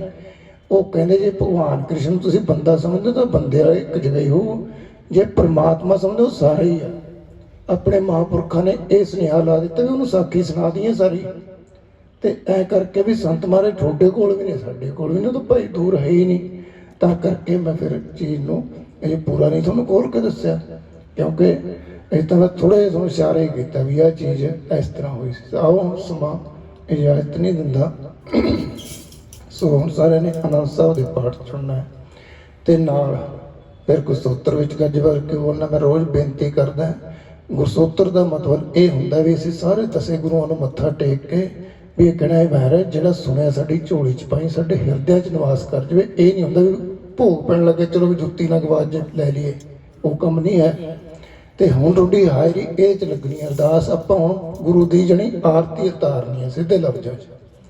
ਤੇ ਇੱਕ ਇਹ ਬੇਨਤੀ ਹੋ ਗਈ। ਦੂਜਾ ਇਹ ਹੈ ਜਿਵੇਂ ਹੁਣ 2 ਪ੍ਰੋਗਰਾਮ ਰਹਿੰਦੇ ਨੇ ਲੰਗਰ ਵਾਲੇ ਜਾਂ ਹੋਰ, ਸਾਰੇ ਆਪਦੇ ਸਹੀ ਢੰਗ ਦੇ ਨਾਲ ਸੇਵਾਵਾਂ। ਕੱਲ੍ਹ ਜਿਹੜਾ ਸਾਗ ਬਣਨਾ ਉਹ ਮਤਲਬ ਮੈਂ ਆਪੇ ਡਿਊਟੀ ਲਾਉਂਗੇ, ਚਾਰੇ ਪਾਸੇ ਹੋਰ ਹੀ ਨਾ ਬੰਦੇ ਚਿੰਬੜੇ ਰਹੋ, ਕਿਉਂਕਿ ਅੱਜ ਜਿਹੜਾ ਸਮਾਨ ਬਣਿਆ ਹੁਣ ਕੱਲ੍ਹ ਨੂੰ ਮੈਂ ਬਣਾ ਕੇ ਦਿਖਾਊਂ ਤੁਹਾਨੂੰ ਵੀ ਇਹਦੇ 'ਚ ਆਹ ਕਮੀ ਰਹੀ ਹੈ। ਕਿਉਂਕਿ ਤੁਸੀਂ ਹੁਣ ਅੱਜ ਮੈਨੂੰ ਉਹ ਦੁਆਵੀਆਂ ਦੇ ਹੱਥ ਲੱਗੇ ਲੱਗਦੇ ਸੀ, ਉਹਨੂੰ ਰਗੜਿਆ ਨਹੀਂ ਗਿਆ ਜਿਹੜੀ ਚੀਜ਼ ਬਣਾਈ ਹੈ। ਭਾਵੇਂ ਦੇਖਣ ਨੂੰ ਸਵਾਦ ਸੀ ਪਰ ਥੋੜ੍ਹੇ ਥੋੜ੍ਹੇ ਕਮੀਆਂ ਨੇ। ਆਪਾਂ ਸੋਚਦੇ ਹਾਂ ਵੀ ਜਿਹੜੀ ਗੁਰੂ ਨਾਨਕ ਦੇ ਲੰਗਰ 'ਚ ਚੀਜ਼ ਬਣੇ ਪੂਰੇ ਵਧੀਆ ਤਰੀਕੇ ਨਾਲ ਬਣੇ ਅਤੇ ਉਹ ਖਰਾਬ ਨਾ ਹੋਵੇ। ਤੁਸੀਂ ਇਹਦੇ 'ਚ ਕੋਈ ਸੰਗ ਵੀ ਨਹੀਂ ਹੁੰਦੀ। ਜੇ ਸਾਤੋਂ ਅਸੀਂ ਕਿਸੇ ਤੋਂ ਐਕਸਪੀਰੀਅੰਸ ਲੈ ਰਹੇ ਹਾਂ ਉਹਦੇ ਸੰਗ ਦੀ ਗੱਲ ਆ, ਆਪਾਂ ਸਿੱਖੋ। ਅਤੇ ਉਹਦੇ ਵਿੱਚ ਅੱਜ ਕਮੀਆਂ ਸੀ। ਕੱਲ੍ਹ ਦੇ ਵਾਸਤੇ ਜਿਹੜਾ ਵੀ ਹੁੰਦਾ ਸਿਸਟਮ ਦੱਸ ਦਿਆ ਕਰੋ ਥੋੜ੍ਹਾ ਜਿਹਾ। ਮੈਂ ਕੱਲ੍ਹ ਵੀ ਬੇਨਤੀ ਕੀਤੀ ਸੀ, ਪਰਸੋਂ ਦਾ ਵੀ ਤੁਹਾਡਾ ਜਿਹੜਾ ਵੀ ਹੈ ਚੀਜ਼ ਮੈਨੂੰ ਪਹਿਲਾਂ ਪਤਾ ਹੋਣਾ ਚਾਹੀਦਾ ਵੀ ਕੀ ਇੱਥੇ ਚੀਜ਼ ਚੰਗੀ ਬਣੀ ਹੈ ਜਾਂ ਕਹੀ ਜਿਹੀ ਬਣੀ ਹੈ। ਜਿਹੜੀ ਉਹ ਮੌਕੇ ਤੋਂ ਬਾਅਦ 'ਚ ਦੇਣੀ ਹੈ ਉਹਦਾ ਕੋਈ ਸਾਨੂੰ ਪਤਾ ਨਹੀਂ ਲੱਗਦਾ। ਅਤੇ ਇਸ ਤਰ੍ਹਾਂ ਕਰਕੇ ਕੱਲ੍ਹ ਨੂੰ ਸਾਗ ਬਣਨਾ, ਮੱਕੀ ਦੀਆਂ ਰੋਟੀਆਂ, ਦੂਜਾ ਤੰਦੂਰੀ, ਚਲੋ ਅਤੇ ਜਿਹੜਾ ਵੀ ਹੈ ਉਹ ਵਧੀਆ ਤਰੀਕੇ ਨਾਲ ਬਣੇ। ਅਤੇ ਆਪ ਸਾਰੀਆਂ ਸੰਗਤਾਂ ਕੱਲ੍ਹ ਨੂੰ ਵੀ ਸਮੇਂ ਸਿਰ ਪਹੁੰਚ ਕੇ ਤਕਰੀਬਨ 2 ਵਜੇ ਤੱਕ ਪਹੁੰਚ ਜਾਇਆ ਕਰੋ। ਪਹਿਲਾਂ ਵੀ ਪਹੁੰਚ ਸਕਦੇ ਹੋ, ਵੈਸੇ 2 ਦਿਨ ਸੇਵਾ ਵੀ ਨਾਲ ਚੱਲਣੀ ਹੈ। ਵਿੱਚ ਹੋਰ ਜਥੇ ਆ ਜਾਂਦੇ ਨੇ, ਉਹਨਾਂ ਨੂੰ ਵੀ ਇੱਛਾ ਹੁੰਦੀ ਹੈ ਵੀ ਸਾਡਾ ਸੁਣ। ਮੈਂ ਵੈਸੇ ਹੀ ਅੱਜ 2 ਘੰਟੇ ਤੋਂ ਉੱਤੇ ਲਾ ਗਿਆ ਅਤੇ ਕੱਲ੍ਹ ਨੂੰ ਮੈਂ ਵੀ ਥੋੜ੍ਹਾ ਟਾਈਮ ਘਟਾਊਂ, ਉਹਨਾਂ ਦਾ ਟਾਈਮ ਵੀ ਆਣਾ ਪਰਸੋਂ ਨੂੰ ਵੀ, ਅਤੇ 1.5 ਘੰਟਾ ਮੈਂ ਲਾ ਲਿਆ ਕਰੂੰ। ਚਲੋ ਉਹ ਰਲ ਮਿਲ ਕੇ ਇਸ ਤਰ੍ਹਾਂ ਮਹਾਂਪੁਰਖਾਂ ਦੀ ਪਵਿੱਤਰ ਯਾਦ ਦੇ ਵਿੱਚ ਆਪਾਂ ਨੇ ਸਾਰਿਆਂ ਨੇ ਹਾਜ਼ਰੀ ਲਾਉਣੀ ਹੈ।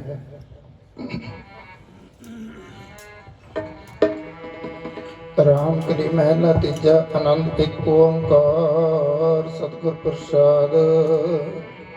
ਆਨੰਦ ਭਇਆ ਮੇਰੀ ਮਾਏ ਸਤਿਗੁਰੂ ਮੈਂ ਪਾਇਆ, ਸਤਿਗੁਰ ਤਾਂ ਪਾਇਆ ਸਹਿਜ ਖੇਤੀ ਮਨ ਵਜੀਆਂ ਵਧਾਈਆਂ।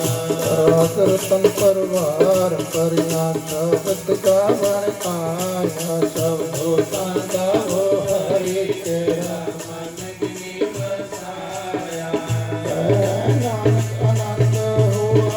ਸਤਿਗੁਰੂ ਮੈਂ ਪਾਇਆ। ਏ ਮਨ ਮੇਰਿਆ ਤੁਧ ਪਤਾਰੋ ਮਨ ਨਾਲੇ, ਨਾਲ ਤੂੰ ਮਨ ਮੇਰੇ ਦੁਖ ਦਾ ਵਿਸਾਰਨਾ। ਅੰਗੀਕਾਰੋ ਕਰੇ ਤੇਰਾ ਮਾਲਕ ਸਭ ਸਵਾਰਨਾ। ਸੁਨੰਗ ਲਾ ਤੁਮਰਾਤ ਸੁਆਮੀ ਸੋ ਕੋ ਮਨ ਹੋ ਵਿਚਾਰੇ। ਕਹਿ ਨਾਨਕ ਮਨ ਮੇਰੇ ਸਦਾ ਰਹੋ ਹਰਿ ਨਾਲੇ। ਸਾਚੇ ਸਾਹਿਬਾ ਕਿਆ ਨਹੀਂ ਕਰ ਤੇਰੇ, ਸਾਚਾ ਤੇਰਾ ਸਭ ਕੁਝ ਹੈ ਜਿਦੇ ਸੋ ਪਾਵੇ। ਸਦਾ ਸਿਫਤ ਸਲਾਹ ਤੇਰੇ ਨਾਮ ਮਨ ਸਾਰੇ। ਨਾਮ ਦੇ ਮਨ ਵਸਿਆ ਵਾਜੇ ਸਬਦ ਕਰੇ। ਕਹਿ ਨਾਨਕ ਸੱਚੇ ਸਾਹਿਬ ਕਿਆ ਨਹੀਂ ਕਰ ਤੇਰੇ, ਸਾਚਾ ਨਾਮ ਮੇਰਾ ਆਧਾਰੋ, ਸਾਚਾ ਨਾਮ ਮੇਰਾ ਆਧਾਰੋ। ਸਾਚ ਨਾਮ ਆਧਾਰ ਮੇਰਾ ਜਿਨ ਭੁੱਖਾ ਸਭ ਗਵਾਈਆਂ। ਕਰ ਸਾਧ ਸੁਖਮਨ ਹੈ ਬਸਿਆ ਨਿਵੇਚਾਂ ਸਭ ਪੁਜਾਰੀਆਂ। ਕੁਰਬਾਨ ਕੀਤਾ ਗੁਰ ਵਿਟੋ ਜਿਸਦੀਆਂ ਇਹ ਵਡਿਆਈਆਂ। ਕਹਿ ਨਾਨਕ ਸੁਣੋ ਸੰਤੋ ਸ਼ਬਦ ਕਰੋ ਪਿਆਰੋ। ਸਦਾ ਨਾਮ ਮੇਰਾ ਆਧਾਰੋ, ਬਾਕੀ ਪੰਥ ਸੋ ਤਿਤਕਾਰ ਸੁਭਾਗੈ। ਸਾਹਿਬ ਭਾਗੈ ਸ਼ਬਦ ਵਾਜੇ ਕਲਾ ਜਿਤ ਕਰ ਸਾਰਿਆ। ਪੰਥ ਦੂਰ ਭਗਵਤ ਕੀਤੇ ਕਾਲ ਕੰਠ ਮਾਰਿਆ। ਤੁਰ ਧਰਮ ਪਾਇਆ ਤੁਝ ਜਿਨ ਸੋਤੇ ਨਾਮ ਹਰਿ ਕੇ ਲਾਗੇ। ਕਹਿ ਨਾਨਕ ਤੈ ਸੁਪੂਰਾ ਤਿਤ ਕਰ ਅਨਹਦਵਾਜੇ। ਆਨੰਦ ਸੁਨੋ ਵਡ ਭਾਗਿਓ ਸਗਲ ਮਨੋਰਥ ਪੂਰੇ। ਪਾਰ ਬ੍ਰਹਮ ਪਾਇਆ ਉਤਰੇ ਸਗਲ ਸੂਰੇ। ਦੁਖ ਰੋਗ ਸੰਤਾਪ ਉਤਰੇ ਕੋਈ ਸੱਚੀ ਬਾਣੀ। ਸੰਤ ਸਾਹਿਬ ਕਹੇ ਸੰਤੇ ਪੂਰੇ ਗੁਰ ਤੇ ਜਾਣੀ। ਸੁਣਤੇ ਪੁਨੀਤੈ ਤੇ ਪਵਿੱਤ ਸਤਿਗੁਰ ਰਹਾ ਭਰਪੂਰੇ। ਮਤ ਮਨ ਗੁਰ ਚਰਨ ਲਾਗੇ ਵਾਜੇ ਅਨਾਸੇਤ ਲੋਕ। ਆਪਣੇ ਗੁਰੂ ਬਾਣੀ ਪਿਤਾ ਮਾਤਾ ਸਰਗ ਮਾਤ। ਰਾਤ ਦੁਜਾਈ ਦਇਆ ਤੇ ਸਗਲ ਜਾਏ। ਚੰਗਿਆਈਆਂ ਬੁਰਿਆਈਆਂ ਵਾਜੇ ਕਰਮ ਦੂਰ। ਆਪੋ ਆਪਣੇ ਤੇ ਨੇੜੇ ਕੇ ਦੂਰ। ਜਿਨੀ ਨਾਮ ਧਿਆਇਆ ਗਏ ਮਸਕਤ ਕਾਲ। ਨਾਨਕ ਤੇ ਮੁਕਤੋ ਜਿਲੇ ਜੇਤੇ ਛੁਟੇ ਨਾਲ। ਜਿਨੀ ਨਾਮ ਧਿਆਇਆ ਗਏ ਮਸਕਤ ਕਾਲ। ਕੇ ਨਾਮ। ਹੁਣ ਸਾਰੇ ਜਣੇ ਧਿਆਨ 'ਚ ਲੈ ਕੇ ਤੁਸੀਂ ਤਜਰਬਾ ਕਰਕੇ ਦੇਖਿਓ, ਇਕੱਲੇ ਇਕੱਲੇ ਗੁਰੂ ਨੂੰ ਸਰੂਪ ਧਿਆਨ 'ਚ ਲੈ ਕੇ ਨਾਲ ਨਾਲ ਬੋਲੀ ਜਾਇਓ। ਇਸ ਤਰ੍ਹਾਂ ਆਵੇਗਾ ਆਨੰਦ ਜਿਵੇਂ ਕੋਈ ਸਿਮਲੇ 'ਚ ਬੈਠੇ ਹੁੰਦੇ ਆ। ਸੋ ਇਹ ਚੀਜ਼ ਨਾਲ ਪ੍ਰੈਕਟਿਸ ਕਰਿਆ ਕਰੋ।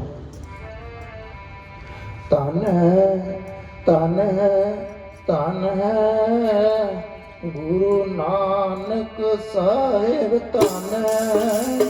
ਧਨ ਹੈ, ਧਨ ਹੈ, ਧਨ ਹੈ ਗੁਰੂ ਨਾਨਕ ਸਾਹਿਬ, ਧਨ ਹੈ।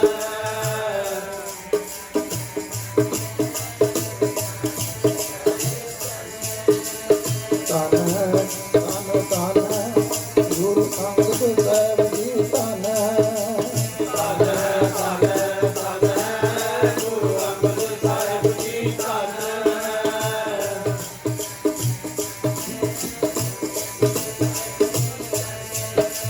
ਧਨ ਹੈ, ਧਨ ਹੈ, ਧਨ ਹੈ ਗੁਰੂ ਅਮਰਦਾਸ ਜੀ, ਧਨ ਹੈ। ਧਨ ਹੈ, ਧਨ ਹੈ, ਧਨ ਹੈ ਗੁਰੂ ਅਮਰਦਾਸ ਜੀ, ਧਨ ਹੈ।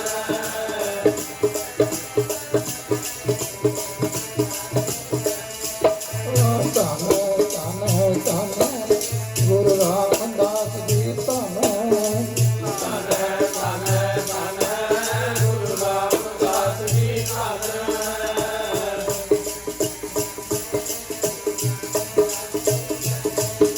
ਧਨ ਹੈ, ਧਨ ਹੈ, ਧਨ ਹੈ ਗੁਰੂ ਅਮਰਦਾਸ ਜੀ, ਧਨ ਹੈ।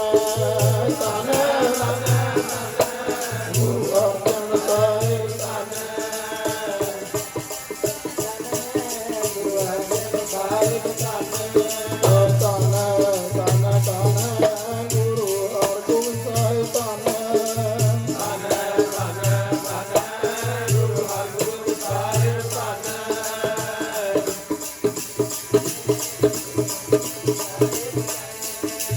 ਧਨ ਹੈ, ਧਨ ਹੈ, ਧਨ ਹੈ ਗੁਰੂ ਤੇਗ ਬਹਾਦਰ ਜੀ, ਧਨ ਹੈ। ਧਨ ਹੈ, ਧਨ ਹੈ, ਧਨ ਹੈ ਗੁਰੂ ਸ੍ਰੀ ਹਰਿ ਰਾਇ ਜੀ, ਧਨ ਹੈ।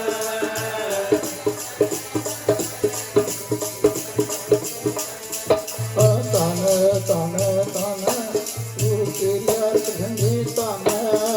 ਧਨ ਹੈ, ਧਨ ਹੈ, ਧਨ ਹੈ ਗੁਰੂ ਸ੍ਰੀ ਹਰਿ ਕ੍ਰਿਸ਼ਨ ਜੀ, ਧਨ ਹੈ।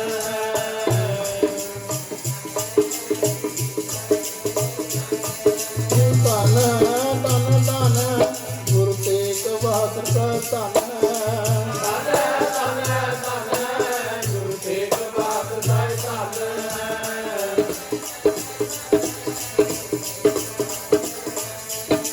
ਧਨ ਹੈ, ਧਨ ਹੈ, ਧਨ ਹੈ ਗੁਰੂ ਗੋਬਿੰਦ ਸਿੰਘ ਜੀ, ਧਨ ਹੈ।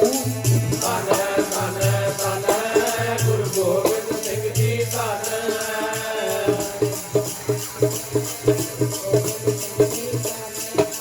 ਧਨ ਹੈ, ਧਨ ਹੈ, ਧਨ ਹੈ ਗੁਰੂ ਗ੍ਰੰਥ ਸਾਹਿਬ ਜੀ, ਧਨ ਹੈ। ਧਨ ਹੈ, ਧਨ ਹੈ, ਧਨ ਹੈ ਗੁਰੂ ਗ੍ਰੰਥ ਸਾਹਿਬ ਜੀ, ਧਨ ਹੈ।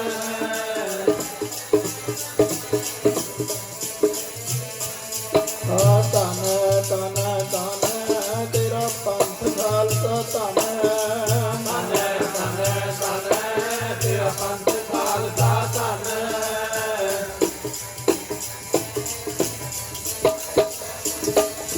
ਸਤਿਨਾਮ ਸ੍ਰੀ ਵਾਹਿਗੁਰੂ ਬੋਲ, ਸਤਿਨਾਮ ਸ੍ਰੀ ਵਾਹਿਗੁਰੂ ਬੋਲ। ਸਤਿਨਾਮ ਸ੍ਰੀ ਵਾਹਿਗੁਰੂ ਬੋਲ, ਸਤਿਨਾਮ ਸ੍ਰੀ ਵਾਹਿਗੁਰੂ ਬੋਲ।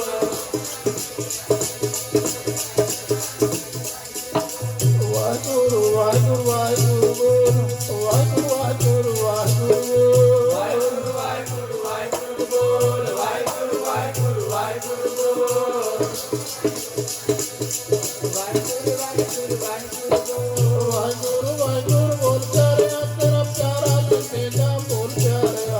ਵਾਹਿਗੁਰੂ ਵਾਹਿਗੁਰੂ ਬੋਲ ਪਿਆਰਿਆ, ਤੇਰਾ ਪਿਆਰਾ ਲੱਗੇਗਾ ਬੋਲ ਪਿਆਰਿਆ।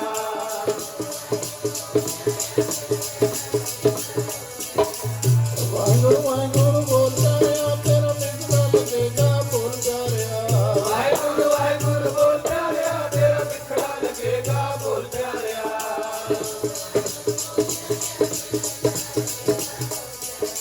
ਸਤਿ ਸਤਨਾਮ ਸ੍ਰੀ ਵਾਹਿਗੁਰੂ ਬੋਲ, ਸਤਨਾਮ ਸ੍ਰੀ ਵਾਹਿਗੁਰੂ ਬੋਲ। ਸਤਨਾਮ ਸ੍ਰੀ ਵਾਹਿਗੁਰੂ ਬੋਲ, ਸਤਨਾਮ ਸ੍ਰੀ ਵਾਹਿਗੁਰੂ ਬੋਲ।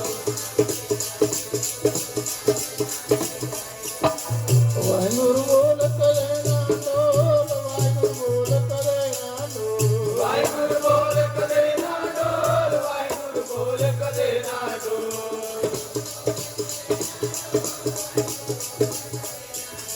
ਸਤਨਾਮ ਸ੍ਰੀ ਵਾਹਿਗੁਰੂ ਬੋਲ, ਸਤਨਾਮ ਸ੍ਰੀ ਵਾਹਿਗੁਰੂ ਬੋਲ। ਸਤਨਾਮ ਸ੍ਰੀ ਵਾਹਿਗੁਰੂ ਬੋਲ, ਸਤਨਾਮ ਸ੍ਰੀ ਵਾਹਿਗੁਰੂ ਬੋਲ।